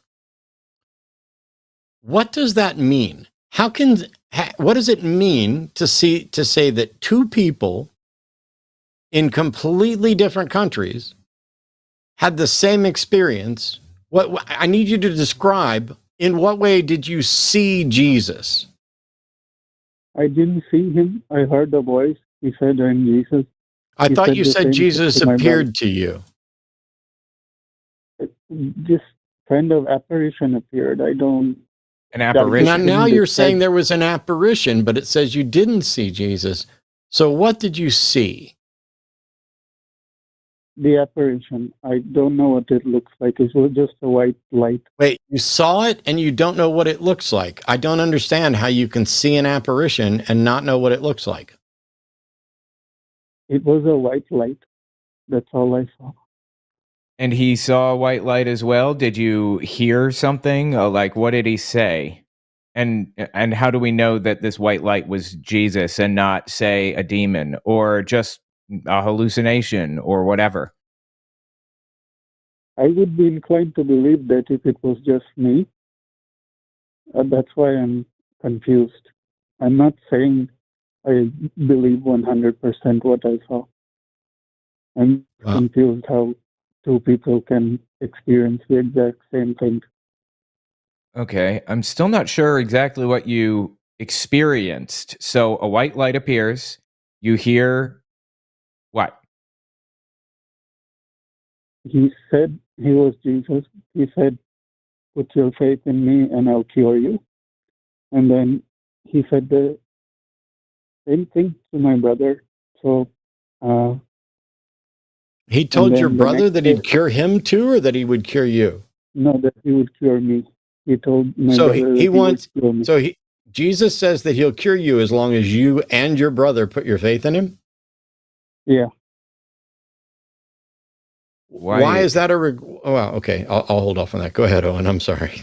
I'm going to say, why is your brother's belief a prerequisite to your healing? I thought that everyone's faith was dependent on their own whatever. Isn't that like in direct contradiction to Christianity? I don't know Christianity. Okay, well, that's in direct contradiction to Christianity. So what you're telling me is it wasn't Jesus. I can guarantee you, based on what you've told me, it was not Jesus, according to the Bible. But let's imagine for a second. So you're struggling with some stuff, right, Anonymous? And you are told that there's a demon by a pastor. If you don't know anything about Christianity, why were you talking to a pastor? That's the only help I had around me. Okay. In Alabama, in Alabama, when you're struggling with things, a pastor is the only help. So you didn't have access to BetterHelp. You didn't have access to this secular therapy project. You didn't have access to, I don't know, a Muslim imam or a Jewish rabbi. I'm in the hospital right now, so I had access to a chaplain who claimed to be a pastor. I'm sorry, but I'm pretty sure in most hospitals, they'll get you a chaplain or a rabbi or an imam for whatever you prefer. But you went with Christianity. Okay. So you're in a hospital and you're talking to a pastor because it's what's convenient, right? Yeah, that's right. And the pastor tells you that your illness is caused by demons, or that your illness is demon, or was this something separate from your illness? Everything that's happened to me that I suffered for, the deaths and the illness is caused by demons. Okay. Do you have this pastor's name because they need to be fired from their hospital for telling you that your medical conditions are caused by demons? But, however, let's assume that what happened. What makes you think the pastor could even possibly be right? Are demons real? Do we have evidence of demons? No, I don't. That's why I asked the demon to show itself to me. Did the demon show itself? No, it didn't. No. And why should it? Like, if you were a demon and you were torturing someone and they wanted you to show yourself to them, would you do that? I don't know how the demon realm works or anything. I don't know how the demon realm works either. I have no reason to think that there is a demon realm, nor would I start presuming that a demon realm that I don't believe exists has things that I can interact with. Why would you presume that saying, "Show yourself to me, demon," would be effective? No, I didn't presume that. I just did that as a last resort basis. If this is really a demon. So your background is in India, but what religion? Were you Hindu? Or I not? am a Hindu Brahmin, but I've been atheist my whole life. I'm a computer scientist and a mathematician. I don't believe in anything. I get that. So so you've had an atheist background from a kind of a secular take on Brahman, and when you're sick in the hospital, you flail around desperately, and a pastor tells you, "Hey, what's wrong with you is demons," and not knowing any better, you decided, "Oh, well, I'll ask the demon to show itself to me," and it didn't. Yeah. Then what happened that caused you to get to the point where you're interacting with a light? Yeah. So then that night, I was on a phone call with my twin brother, And I didn't ask anything after that. It just happened. The light story that I told you. Okay, so you're on the phone with your brother that evening, and he has no idea that you asked the demon to show it to yourself? No, he doesn't. He's also atheist. Okay, but you didn't talk to your brother about how you were so desperate to find out what was going on? You didn't? Did you tell him the pastor said it was a demon?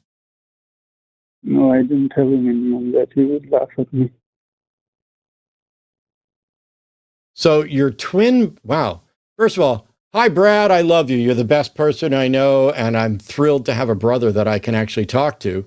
It's strange to me that you have a twin brother, and you're sick in the hospital, and you didn't bother to tell him that a pastor told you it was a demon.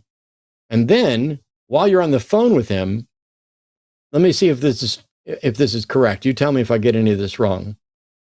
You and your brother, at the same time, both see some kind of light apparition, and it says that it is Jesus and that it will heal you if you both believe. Yeah, it will heal me if I believe. It told him that it will heal me if he believes. That is an impressive story, because now we can't say that it had anything to do with your stress or your illness or anything else, because you have an independent confirmation from someone halfway around the world experiencing exactly the same thing at exactly the same time. That's impressive. Yeah.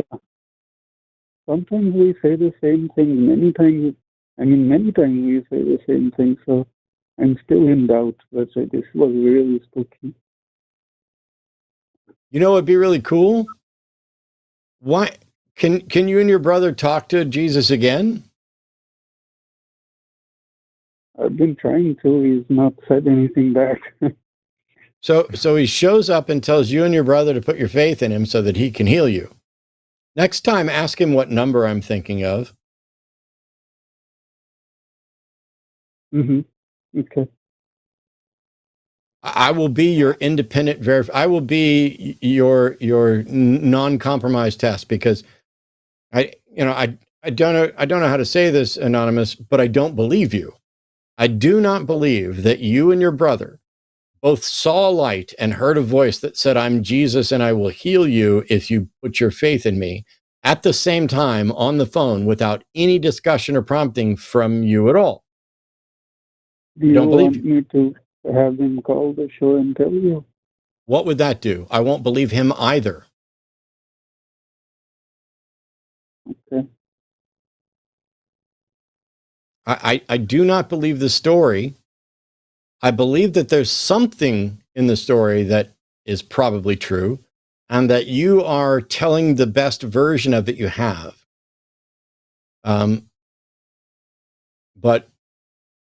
without knowing what you're going through, like, for all I know, what if I were to find out right now that not only did none of this happen, but that your brother exists and would say, "Hey, sorry, Anonymous is delusional"? Yeah, then I am delusional. I'm just looking for an explanation of what happened. Okay. Let's assume for now, you're all you're really concerned about is you want an explanation for what happened. And have you asked God repeatedly, "Please explain what happened to me"? Many times after that event. And he hasn't given you an answer? No. Okay. Have you decided to put your faith in Jesus? No, but I'm just reading the Bible. Okay. So you saw a light and heard a voice, and somebody else saw a light and heard a voice, and that wasn't enough for you to put your faith in Jesus? Because for me, as an atheist, it's a fairy tale. I have to have more evidence. So I'm just. Don't you think Jesus would know that about you? Right. Like, if he's real, he knows that about me, but I don't know that yet. If Jesus is real and Jesus is God, then Jesus should have known that appearing to you and your brother at the same time would not be enough to convince you, right? Yeah. So why would Jesus do something that he knows won't work?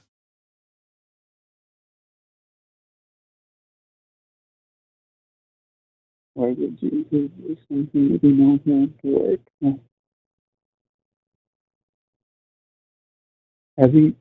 According to the, I don't know, people that believe in the Bible, does he do things that he knows won't work?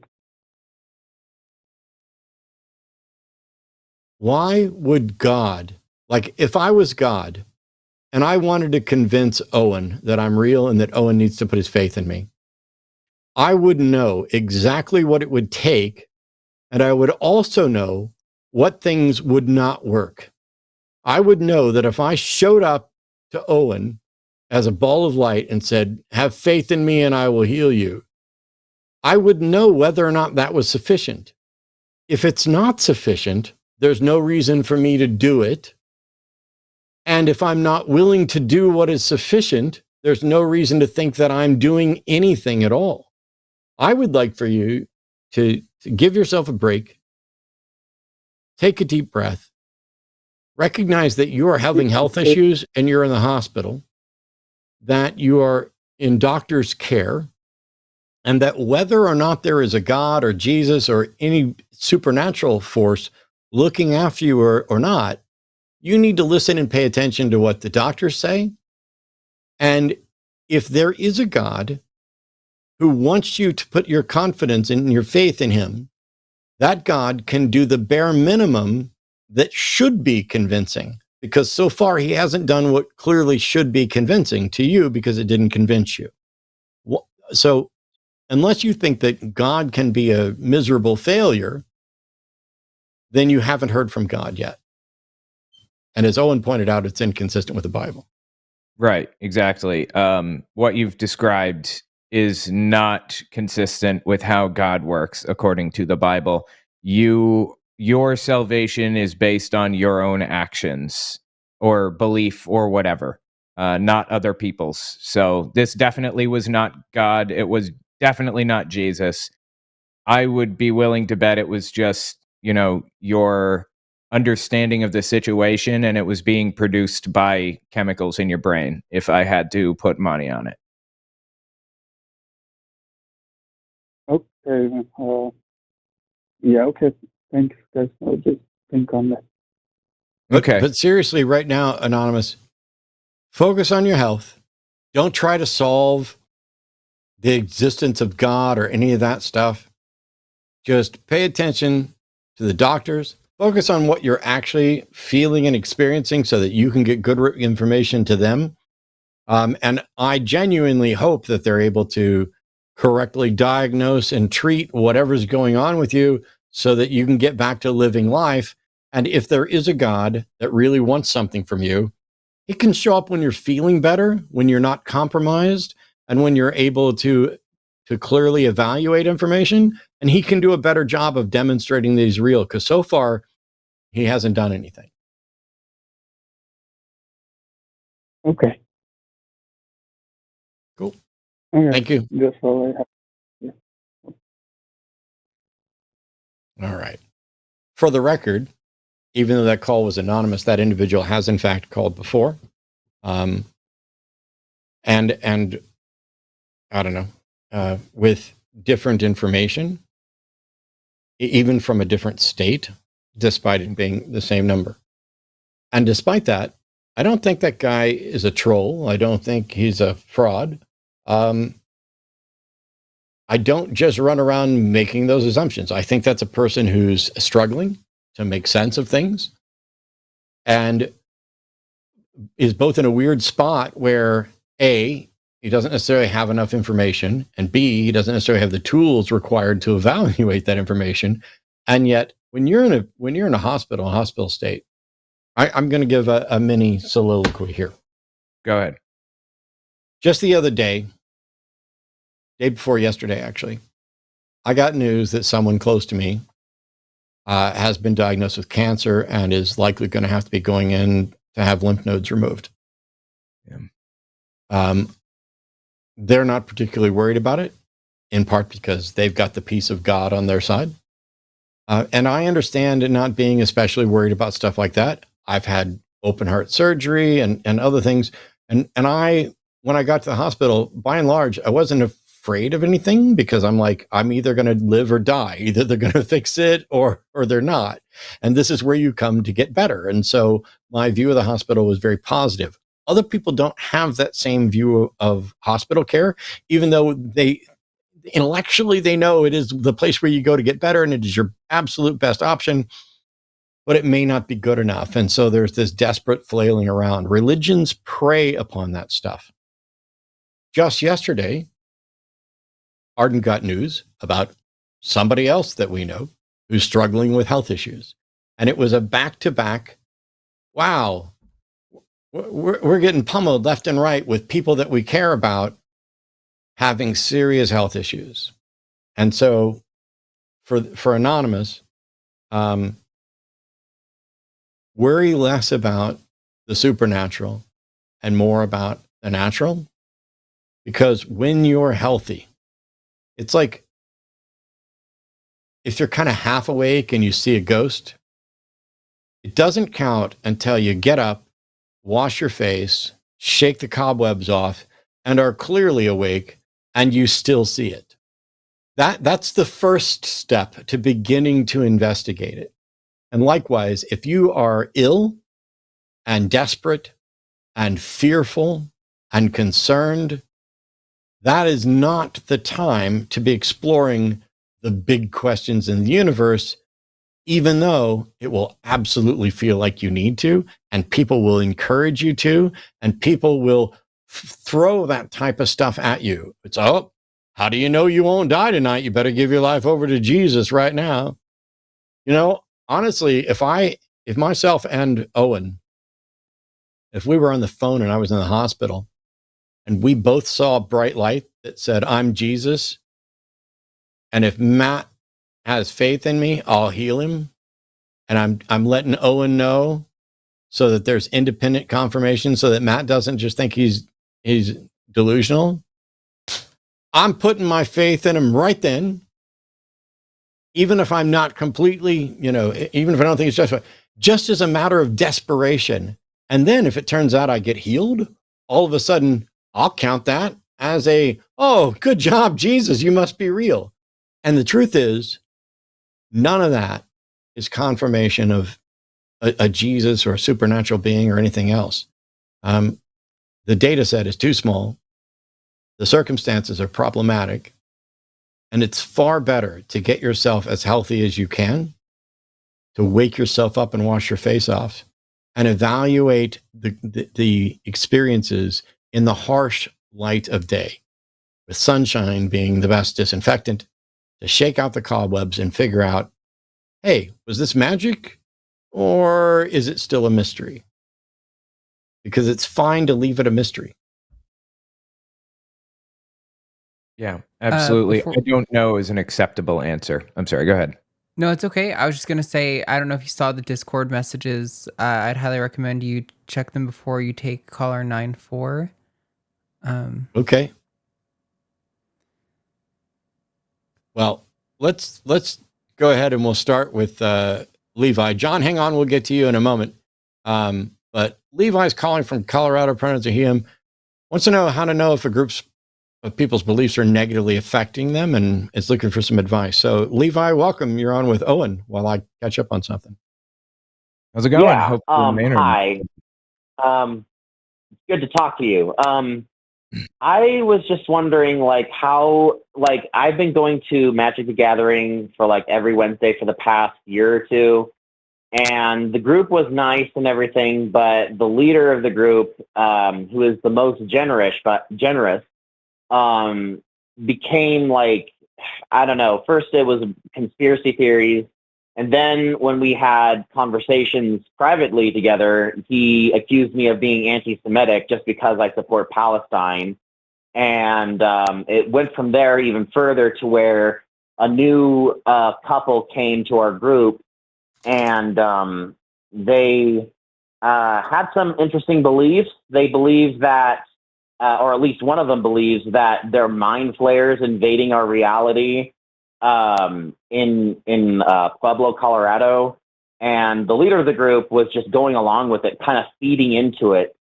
And then when I finally spoke up, I accidentally addressed something that I actually forgot I didn't know anything about, which was, frequencies, because they were using words like a lot of new age people use, like frequencies, waves, and stuff like that. And when they asked me what are frequencies, and I looked it up on Google, and I didn't really understand the definition. I kind of made a fool of myself.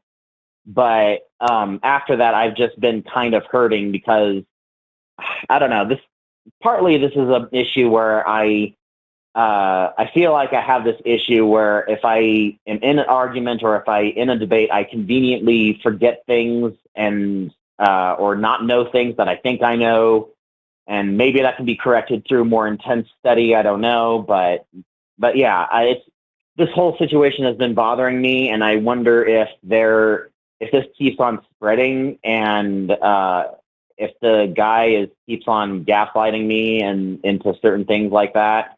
I wonder if I should leave, because I don't have any other friend groups to go to right now, and it's very hard to find that out where I live. So that makes sense. Yeah.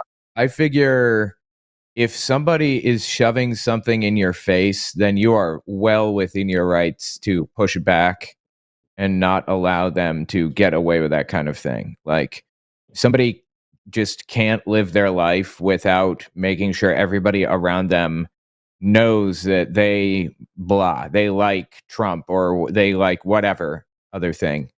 Then you are, they opened the door. You can walk through it and fight them on it. And I don't think they have any place to complain when you talk back about it. However, not having, leaving the friend group, that is hard. That is a big risk. I'd recommend trying street epistemology. Are you familiar? No. Street epistemology is basically like a method of communicating with people that's non-confrontational, that's just kind of like asking basic questions in a Socratic reasoning style. Like, why do you believe that? Tell me more about it. And I don't know. Why don't you check out Anthony Magnabosco's YouTube channel? He's really good about it.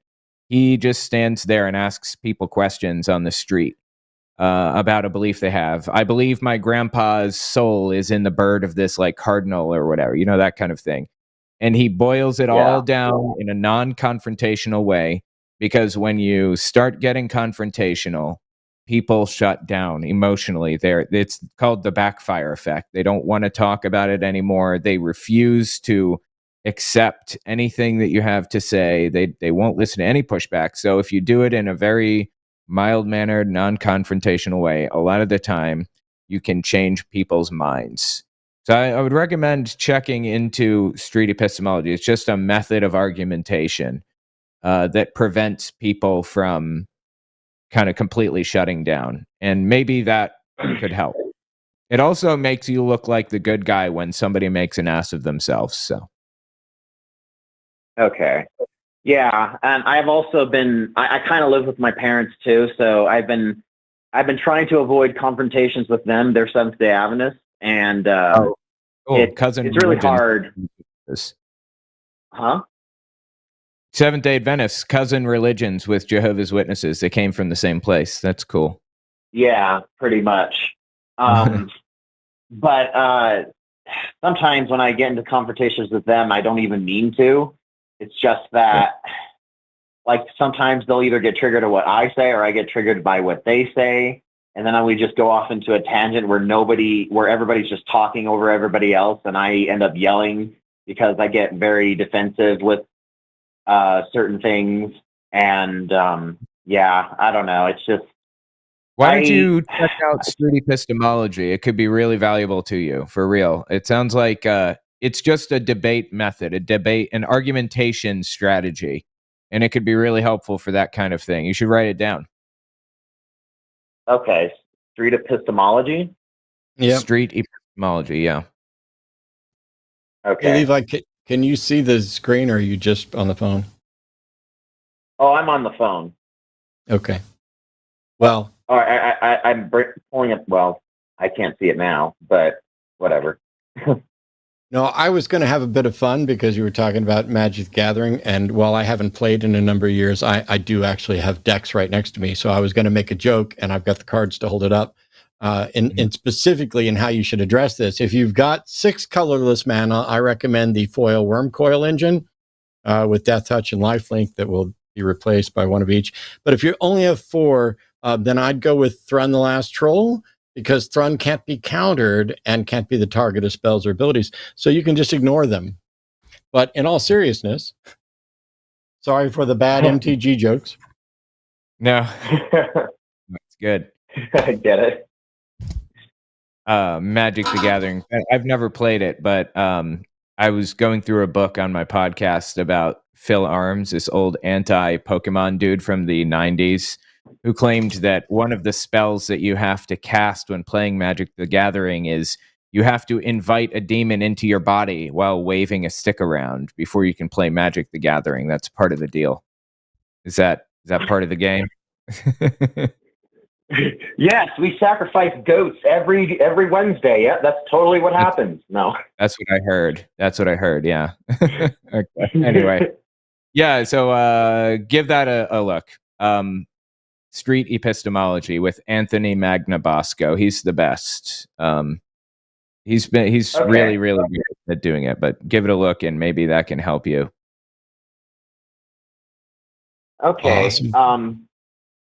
I gotta get off the call pretty soon here. Somebody was calling me. But Okay.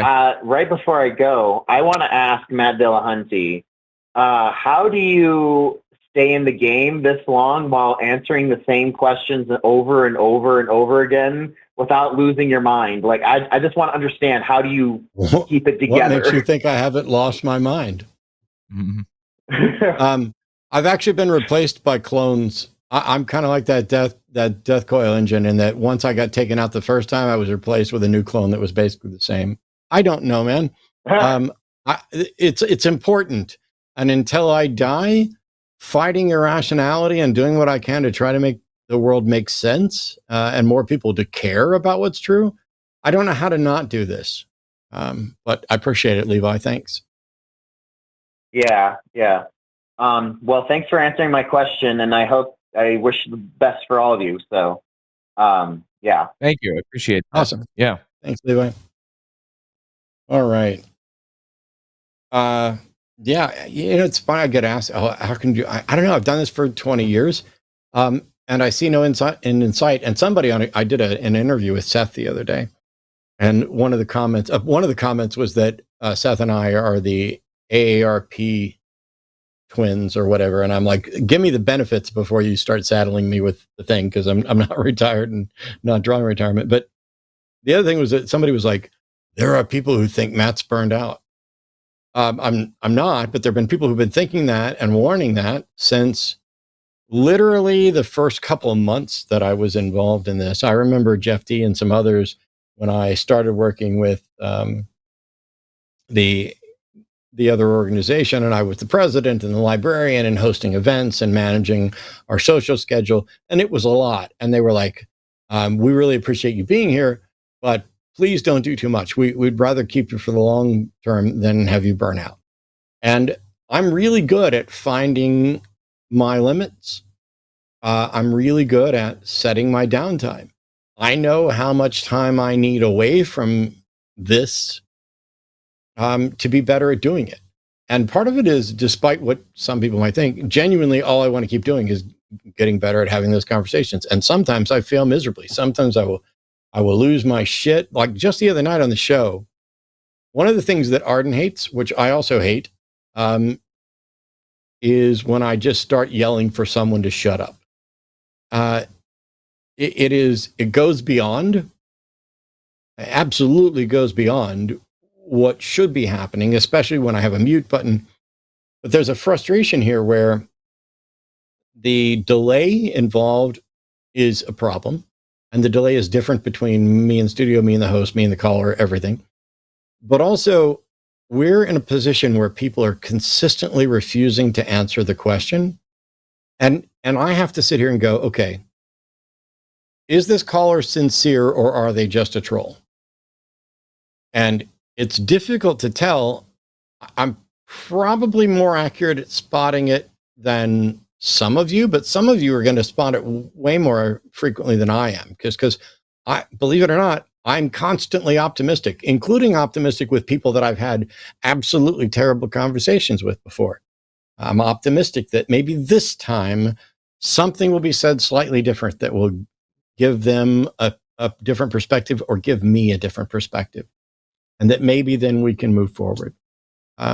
That's all we've been doing the whole time. I'm not always going to get it right, but no, not burned out, not close to being done, doing great. We've got another call here, and before we take it, let me just do a little preamble here.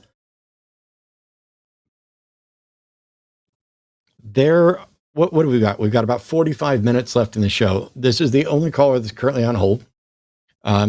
It's John, who is maybe a theist or an atheist, not really answering, and maybe we can get to that. I'm not completely sure.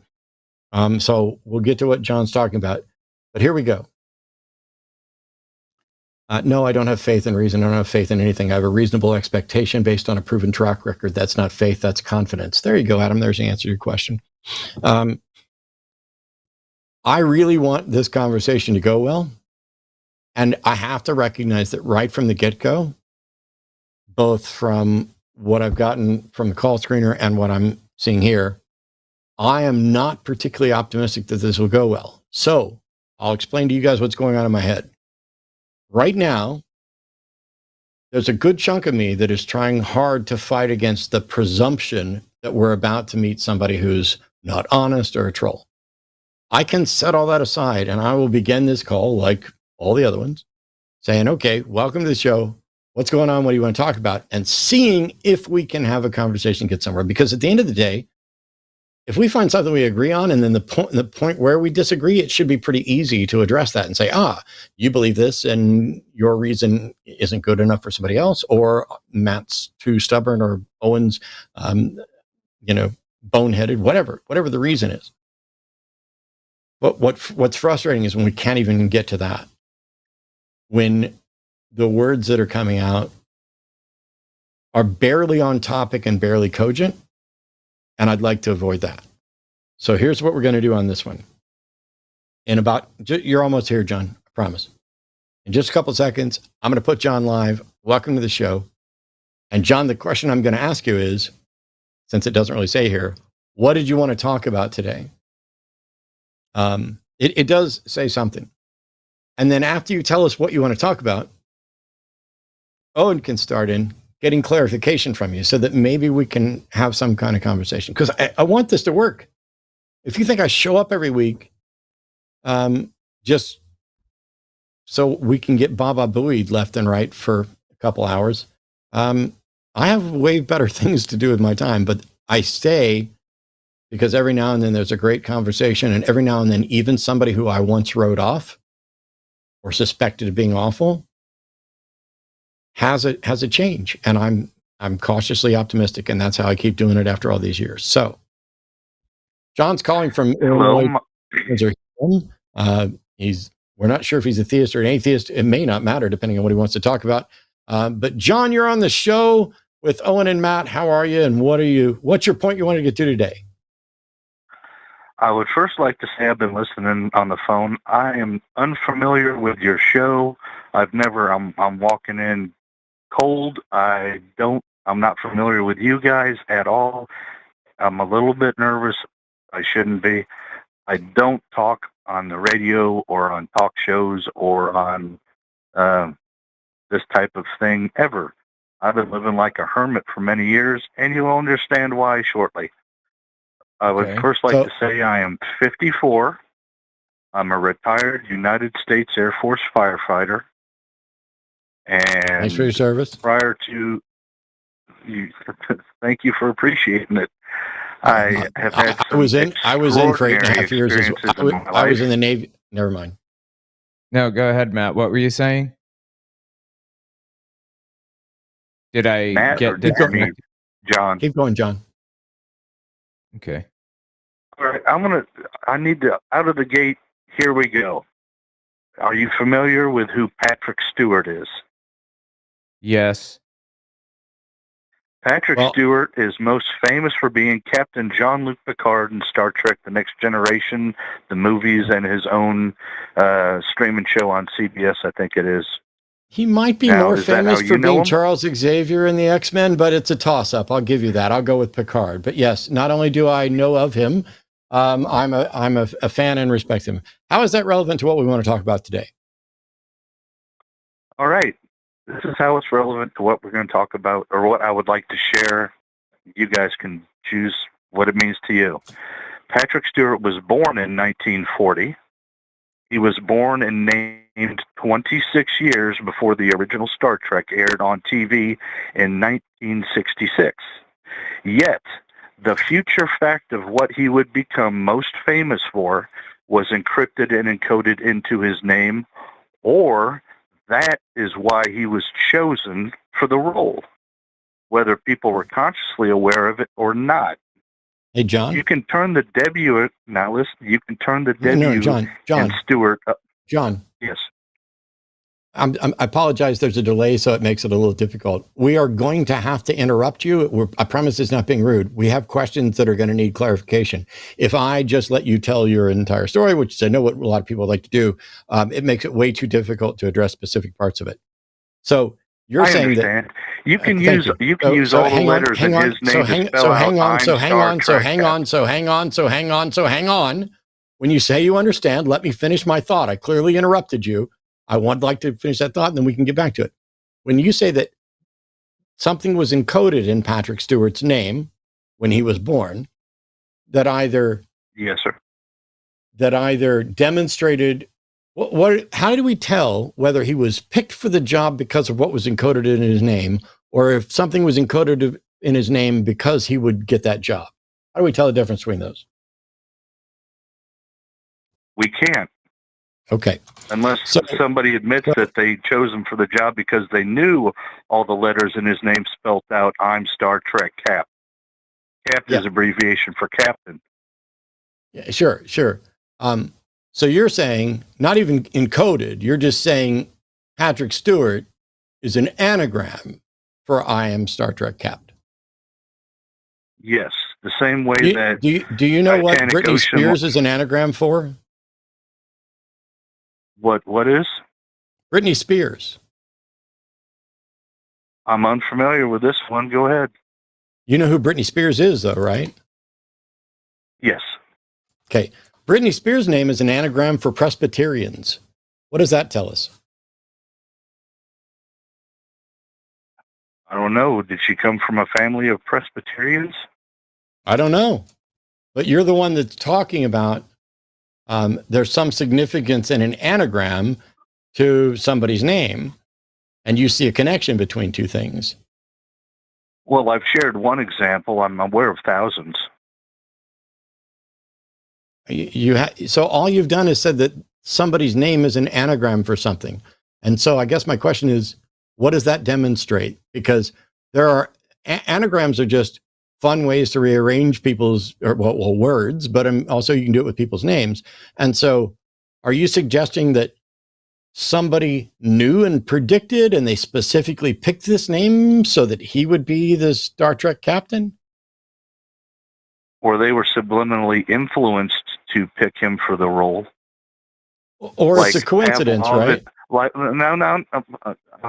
I can explain this scientifically, or I've got some scientific. Hang on. Okay, I'm listening. You listed two options, and I listed a third option, that it's a coincidence.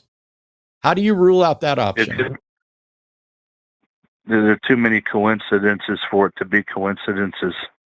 How many coincidences does it take before it's too many coincidences? For me, it was hundreds. Hundreds? In Patrick Stewart's name and the fact that he was the captain of Star Trek, there are hundreds of coincidences?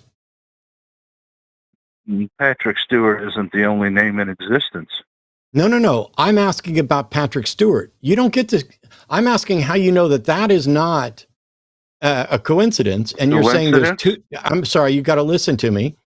I'm asking how you know that the Patrick Stewart name anagram isn't a coincidence. You don't get to cite other names and other anagrams and say, well, there's plenty of them, because there will be as many anagrams as you go looking for, pretty much. So how do you know that the Patrick Stewart name thing isn't coincidence?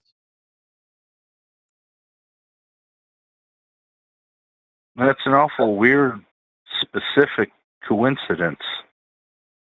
That what he became most famous for. Do you think that if Star Trek hadn't existed, people would find other anagrams of coincidence in Patrick Stewart's name related to other things that he's done?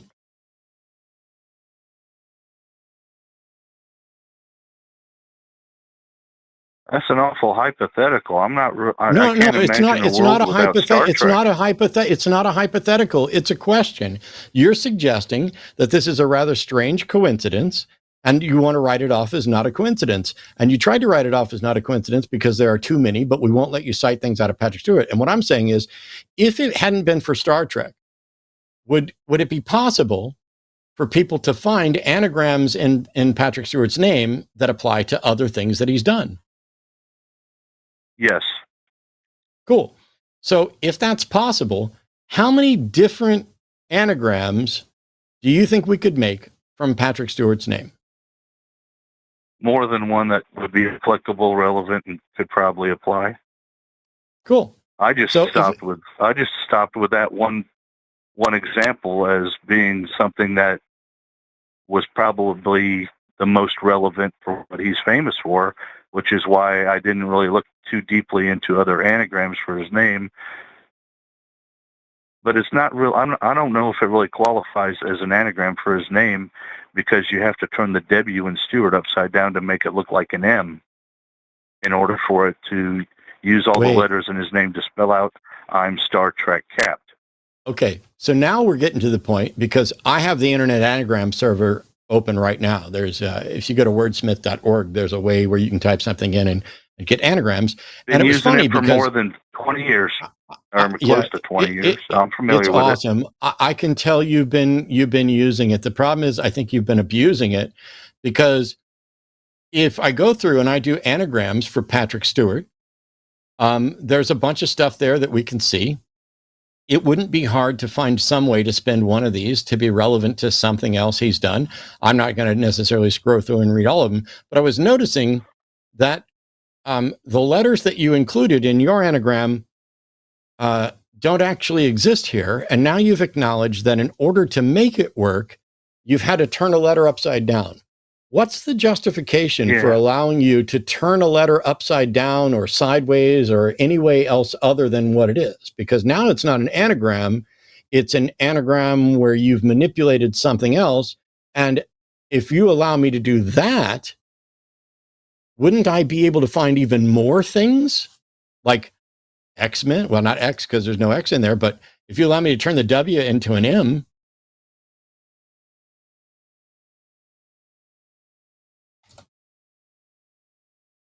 This is a truly bizarre argument. You're here. I can't believe that you really think this.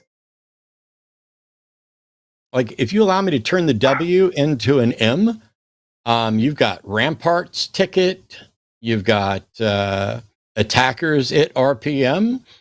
I was unaware that I was confined to rules.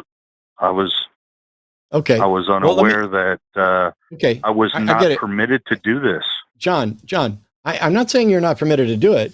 I'm saying you are finding significance in the rearrangement of the letters in somebody's name, and you are finding significance even after the letters themselves don't have significance, and you just change one of the letters to something else because you think you can. I'm not saying you're not allowed to. You can do whatever you want. But when you do that, what reason would anybody, including you, have to think that you've stumbled across something true or real and not merely a coincidence, or worse, because I don't think it's a coincidence, you manipulated the letters to read what you needed them to read for the outcome that you preferred. That is called bias. I understand this. Okay. So if you understand this and it's bias, what is your point? My point is still the same. English is more often than not, a lot more than just from left to right, and information is encrypted and encoded into the words in more ways than people are consciously aware of. And if people are not consciously aware of the patterns that exist in the words, then people cannot be consciously aware of how the patterns are affecting them. Hey, John, how would you demonstrate that there's an intentional coding in names that includes flipping letters upside down? I would share other words that are encrypted and encoded, but you don't permit me to do that. That's not true, John. I didn't say I wouldn't permit you to do that. I asked you what your justification was for doing it. And you also pointed out that I'm sorry, I'm still talking, John. I'm sorry, I'm still talking. You also pointed out you don't have any way to demonstrate that it's not coincidence, and that if you are given the permission to rotate letters and change letters, that there's virtually nothing that you couldn't make appear to say something else. So how can we ever confirm that we've found an intended hidden message rather than manipulated letters to appear to be a hidden message? How do we tell the difference between those? I could share some more examples. No more examples. Don't do that. No more examples are not a method to show that the examples are producing a reliable view. I'm asking, how do you tell is it possible, John, to rearrange the letters in a name and twist them around and come up with something that looks like a message but was not the intended message? Is that possible? Yes. Cool. And you think it's also possible that there are intended hidden messages in there that follow those same rules that would result in a not hidden message, right? I'm sorry, can you please repeat that? Sure. You agreed that it's possible to rearrange letters in a way to find what appears to be a hidden message, but it's not the intended message. And you also think that it's possible using the same process to find real hidden messages, right? Yes. How do we tell the difference between the real hidden messages and the ones that aren't the real hidden messages? I think people's intentions and priorities dictate how what's hidden in the words affect them personally. Okay. I'm talking about the intent. You're saying there's an intended message versus an unintended message. And I want to know how we tell which one is the intended message. There can easily be multiple intended messages in the words. That is also not an answer to my question. My question was, how do I tell the difference between an intended message and an unintended message? How do I tell the difference? Doesn't matter if there's multiple intended messages. How do we tell the difference between a message that was intended and one that was not?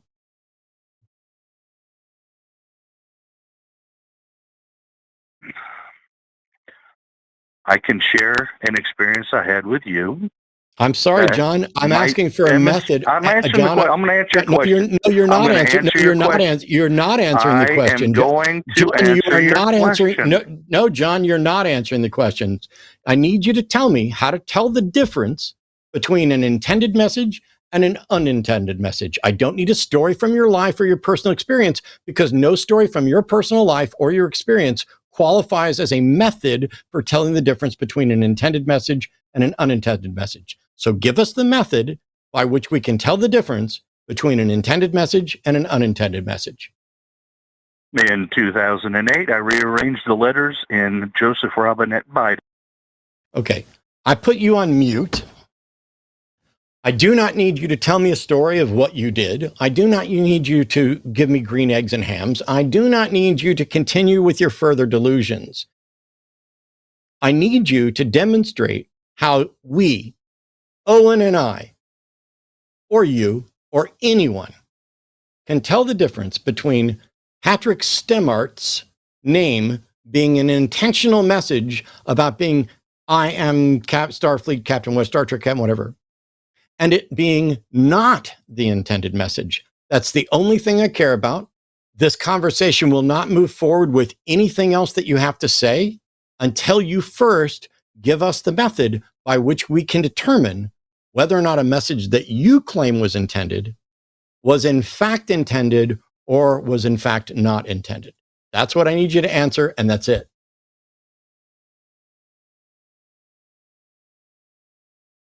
You're live. I thought I was on mute. I just took you off mute. I don't think you want to have. I don't feel like you want to have an honest, sincere conversation. You know what, John? John, it's clear that you don't want to have an honest, sincere conversation, because what I keep doing is asking you to demonstrate. But no, I you do don't. not want No, to. you don't, because you interrupt me and you try to piss me off, but it won't work because I'm in a mode that you could not comprehend today. See, John, I keep asking you the question and telling you exactly what you need to do to demonstrate it. Owen and I are sitting here giving you access to thousands of people so that you can demonstrate the truth of what you claim.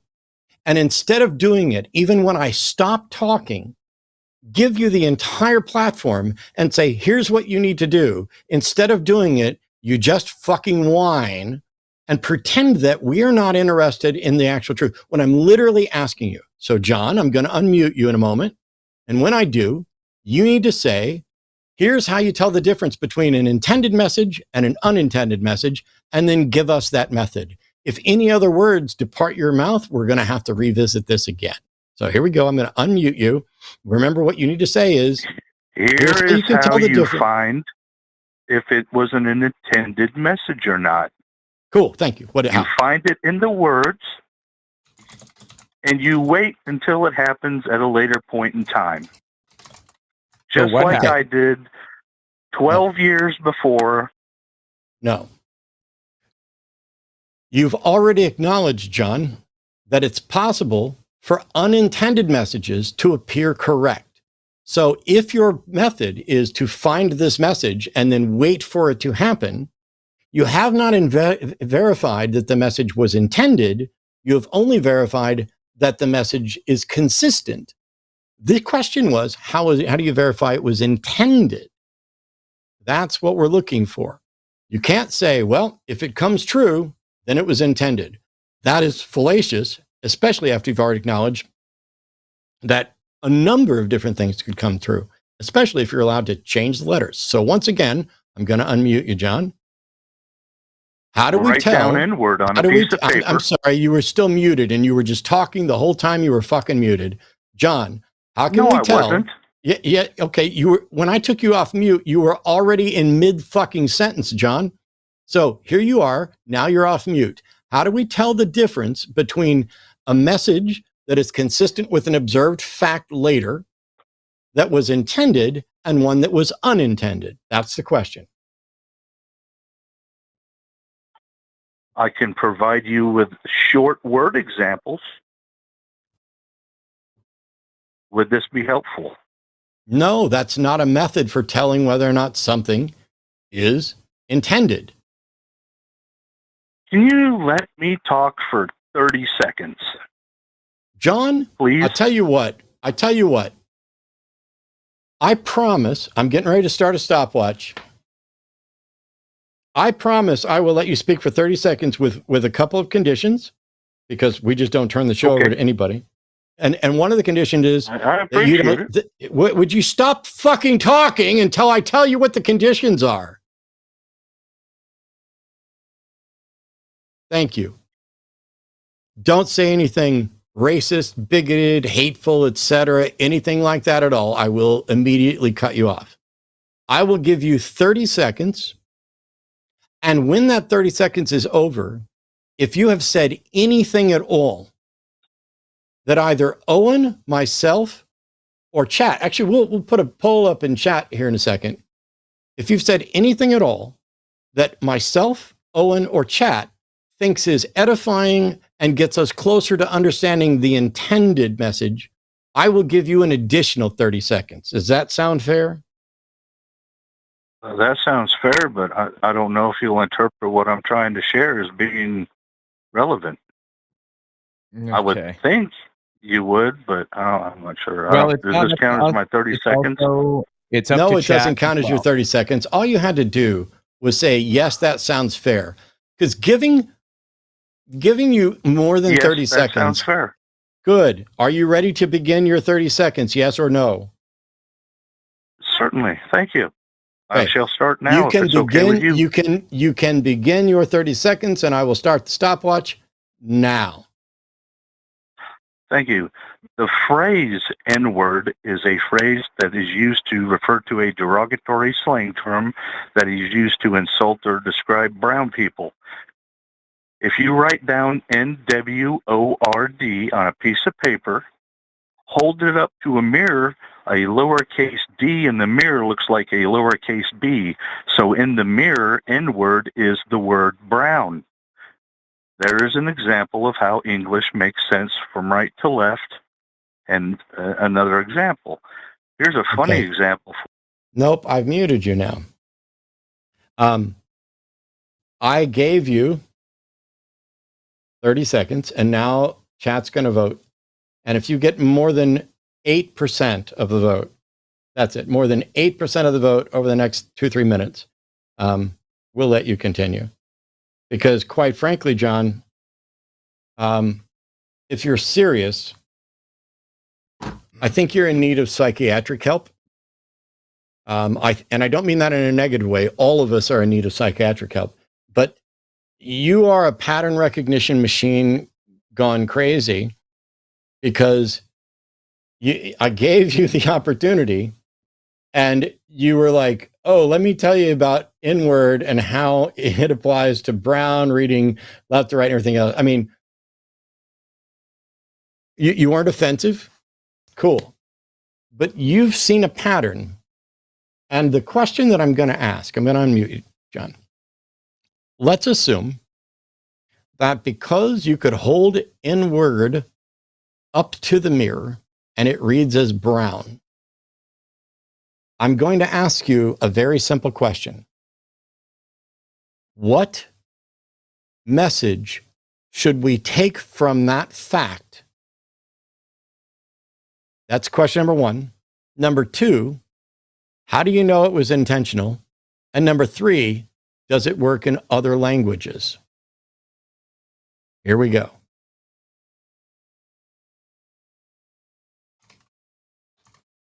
Whoops. For some reason, it didn't unmute you. Right. I'm sorry. Oh, the third, I can't remember all three questions. Your Okay. third question, What? yes. I'll do them again. Other languages are...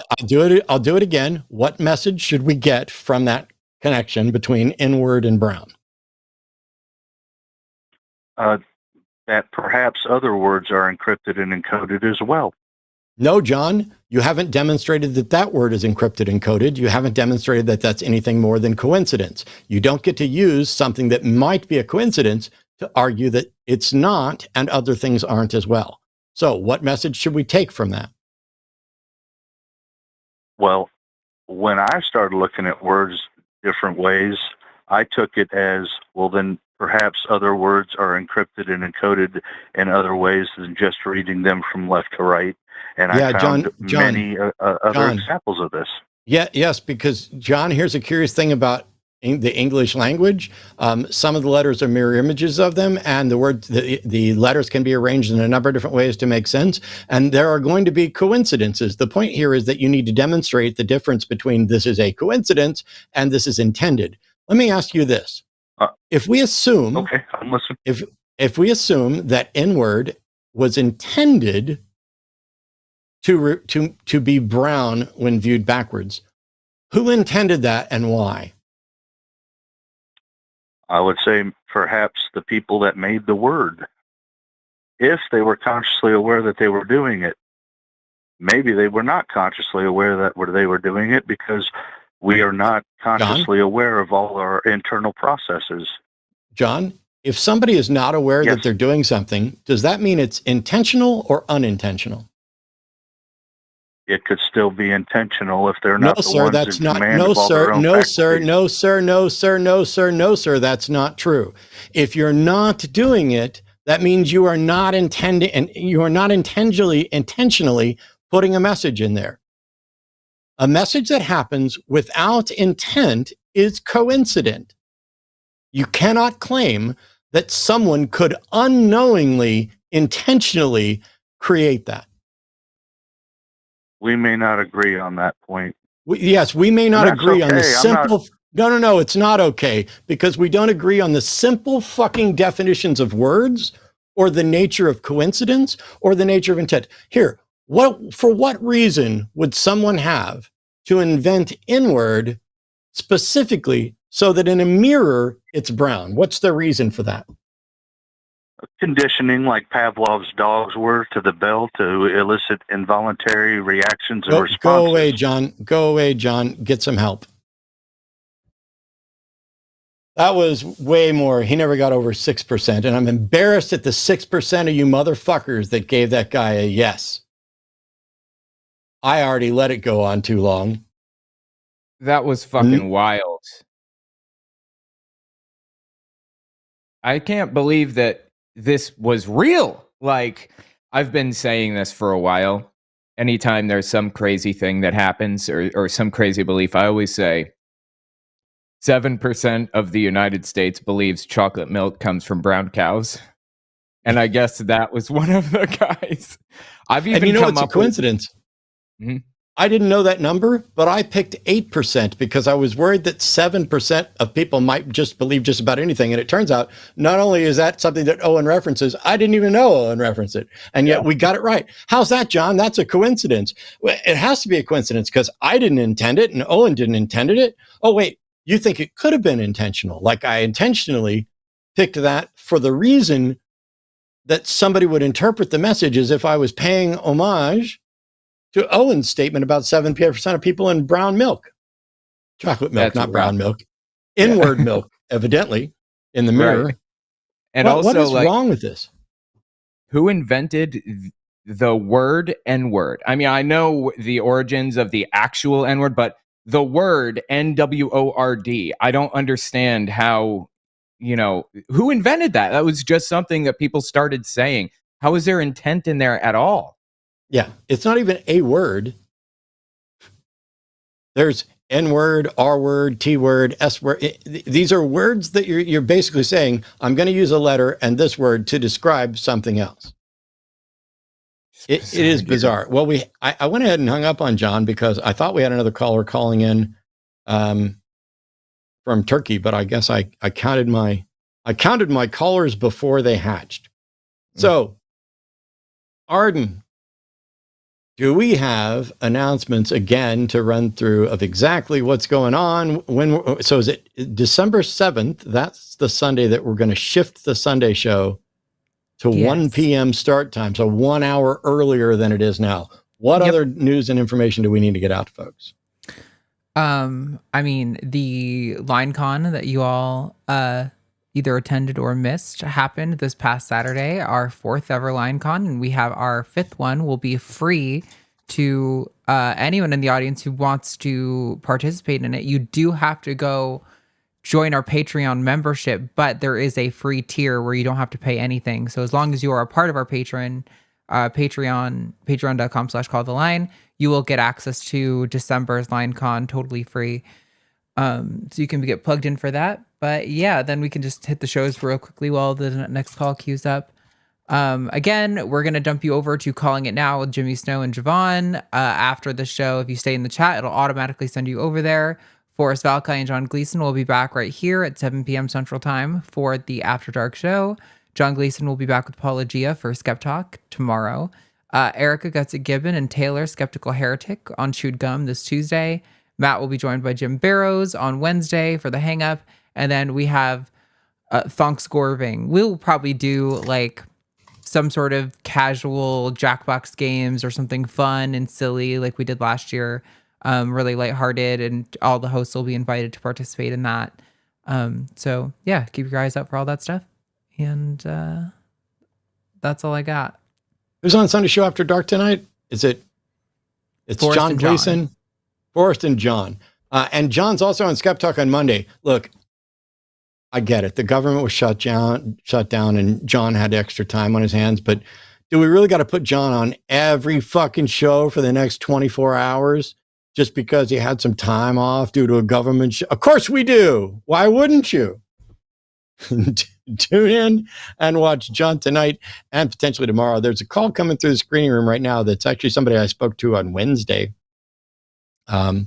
So I'm optimistic that we'll be able to continue a discussion just as soon as the screening thing gets completely updated. I would like to point out a couple of quick things, and that is that on Wednesday nights I do a show called The Hang Up, and this week Jim's on with me this week, and it's been a little bit, and a lot of stuff has happened. Like, I have a laundry list of topics, and it's really weird. Trump and Mom Donnie and all kinds of stuff, and primary challenges to Jeffries and AOC this, and there's plenty of stuff going on. And yet, weirdly, all those MAGA folks who kept calling in to say that Trump was the president of peace and that he was going to fix the economy and that he definitely wasn't in the Epstein files, all of them are really quiet right now as more and more information comes out of the Epstein files, including stuff that we already knew about. But now we have more stuff to back it up, including a 13-year-old. So prepare yourself, because shit's about to get ugly. People are about to deny reality. Everything is about to become fake news or AI. And there's going to be more investigations in an attempt to hide information from exposing the crimes that so many people in this administration and their friends are either guilty of or complicit with. And we've got popcorn downstairs. Maybe I'll get some for Wednesday night's show. But speaking of Wednesday night, Jamie, pronouns they, them, from Pennsylvania is calling in. Jamie's a Buddhist, wanting to ask questions about a cult. And that is a question for Owen. So you guys have at it. All right. What do you got for me? Owen. Hey. The question is, how do you separate a cult from a not a cult in a way that doesn't have any pre-assumptions to a testing of it? Like just starting from nothing. How do you do a test like that doesn't assume any cultural bias or anything else? I have a website, cultarchive.org, that goes through the whole thing of categorizing cults. And generally how I do it is I use the bite model, among other things. Things like how they treat their people. Do they dictate who you can speak to? Do they dictate the relationships that you can have? Do they control the information that you can take in?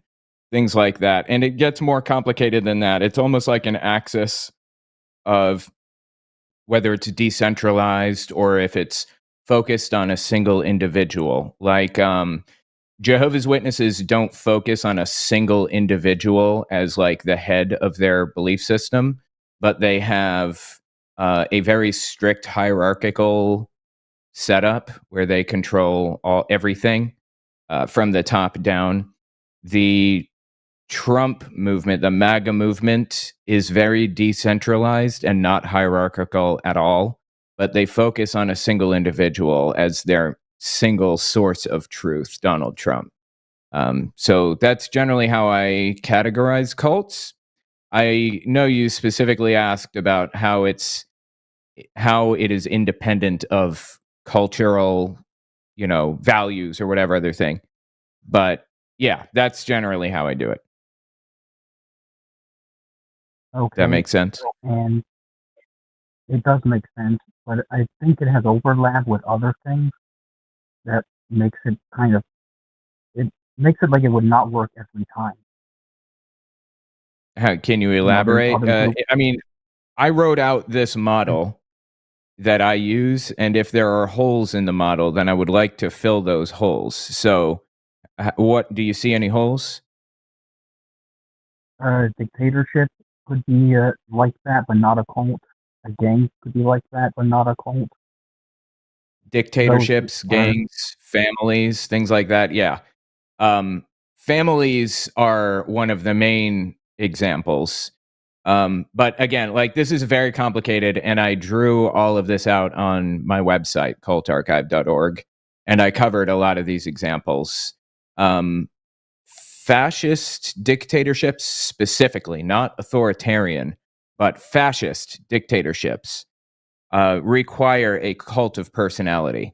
So I would argue that those do fall into the category of cults in the sense that MAGA is most definitely a cult, and so was the cult of Hitler that existed.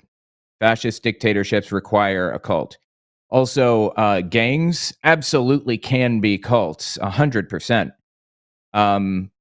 Families, I know you didn't mention that, but that's a common one, are trying to change the behavior of the children for, just like with cults, how they tried to change the behavior of the adherents. But at its core, a cult is an abusive relationship between the adherent and the leadership. Families aren't an abusive relationship. They're trying to get the child to a point where they won't need them anymore, where they'll be self-sufficient and capable of doing it themselves, where cults try to make people more dependent on them. Okay. I'm wondering. Does that make sense? Do you have any other questions about it?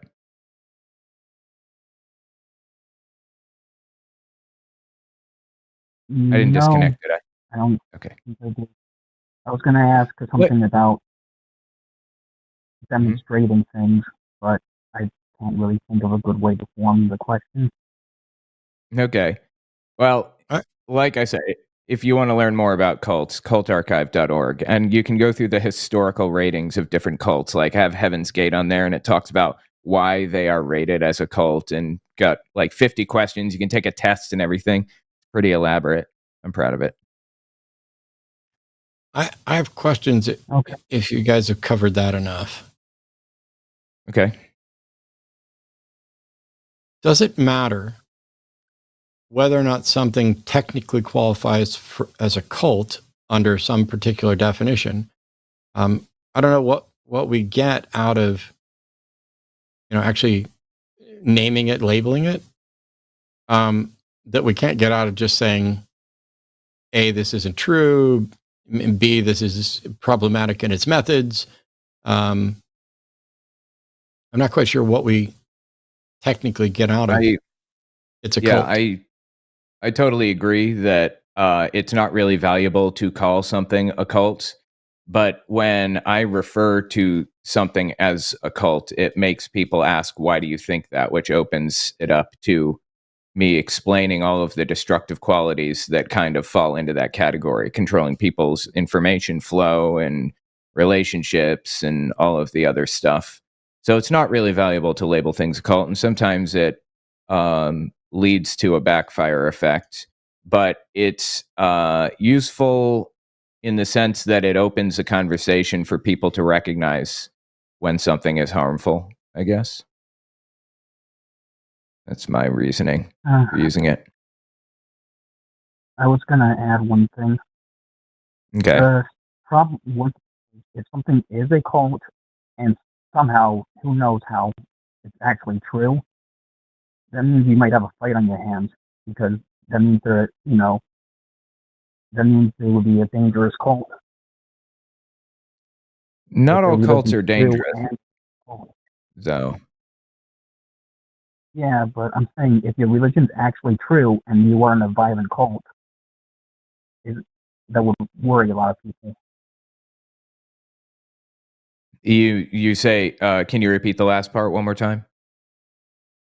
If a religion is true and it's a cult, that would be very dangerous. Yes, definitely it would, but true.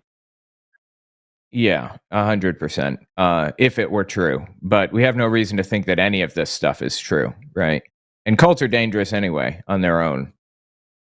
It's because of how they treat people. So, okay. Any other questions? I think one of the things that I heard a long time ago that I kind of ran with was cult is what the big church calls the little church. And it's not true in the sense that every church or every religion or everything like that is a cult.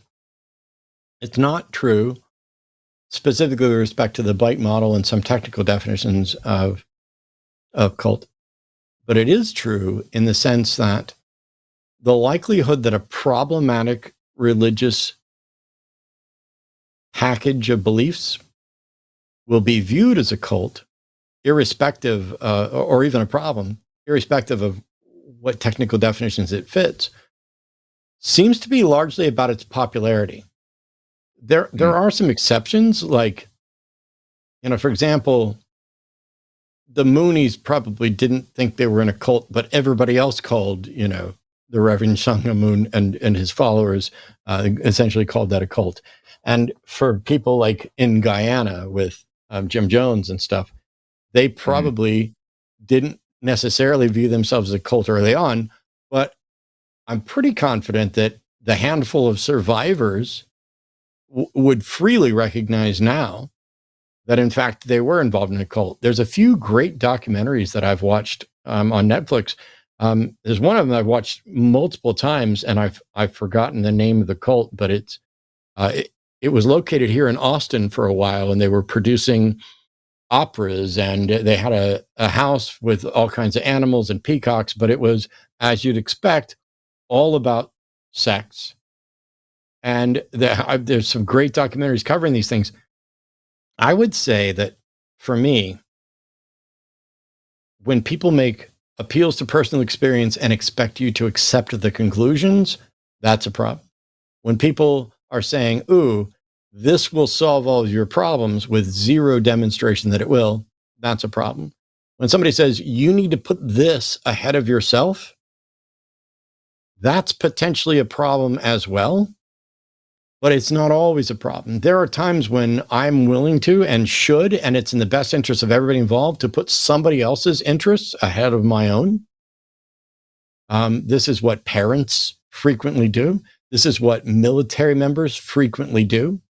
So you wouldn't want to say that that is necessarily always problematic or cult-like. But when you start combining those things, you get a feel for, hang on, this one wants me to cut off my friends. This one wants me to cut off my family. And it reminds me even of how some of the folks managed to argue, even you've heard it today. I don't think they're in a cult, but when you ask them, defend your position, defend your position, defend your position, defend your position, and they keep failing and you keep asking, and then their response is, well, you won't let me talk. Right. There's a disconnect from reality there, where it's much easier for them to act as if they're the one being victimized, rather than they're the ones who are failing to use the platform they've been given to tell people about the truth. There are rhythms and mannerisms amongst the preachers and teachers, and I've seen former preachers do this in building up secular communities as well. And it's because this stuff works. Doesn't mean it's wrong. Doesn't mean it's bad. Doesn't mean you're, anything. We play music and we sing music because people like music and sing music. I just did a video about how the Rocky Horror Picture Show cult, Don't Dream It, Be It, is probably one of the only cults I'd willingly join, because it doesn't have those problems, and it's really like, encouraging freedom, and has done a lot of great things. And yet still, while I was a big fan and attended the show multiple times and played various cast members, I don't need to join a cult. I never need to join anything ever to benefit from the ideas of that. I can agree and believe with everything that I know of about what Jesus said without becoming a Christian. I can do the same thing for Muhammad. I don't have to. And there are people who be like, well, if you do that, then you are a Christian. But I don't have to belong to any religion or organization, and nobody needs to know what's going on between me and a God other than me and a God. And on that note, Jamie, I apologize. We've completely run out of time. I've got to let you go. Arden's going to be putting up the credits now. We appreciate the call. You guys who are watching, thanks so much. You're going to be flipped over to watch Jimmy. And who's on with Jimmy today? Jovan, I think. Yeah, Jovan. Is it Jimmy and Jovan? Nice. Well, go do that. Don't worry as much about whether something's technically a cult, just like you shouldn't worry about whether or not something's technically pedophilia or ephebophilia or whatever excuse people are going to come up with to hide the problems coming out of the Epstein files, because while those are distinctions that might matter in some context, it doesn't do a thing as people are making excuses for child predators, sex traffickers, vile individuals serving right up to the very Oval Office. See you next time.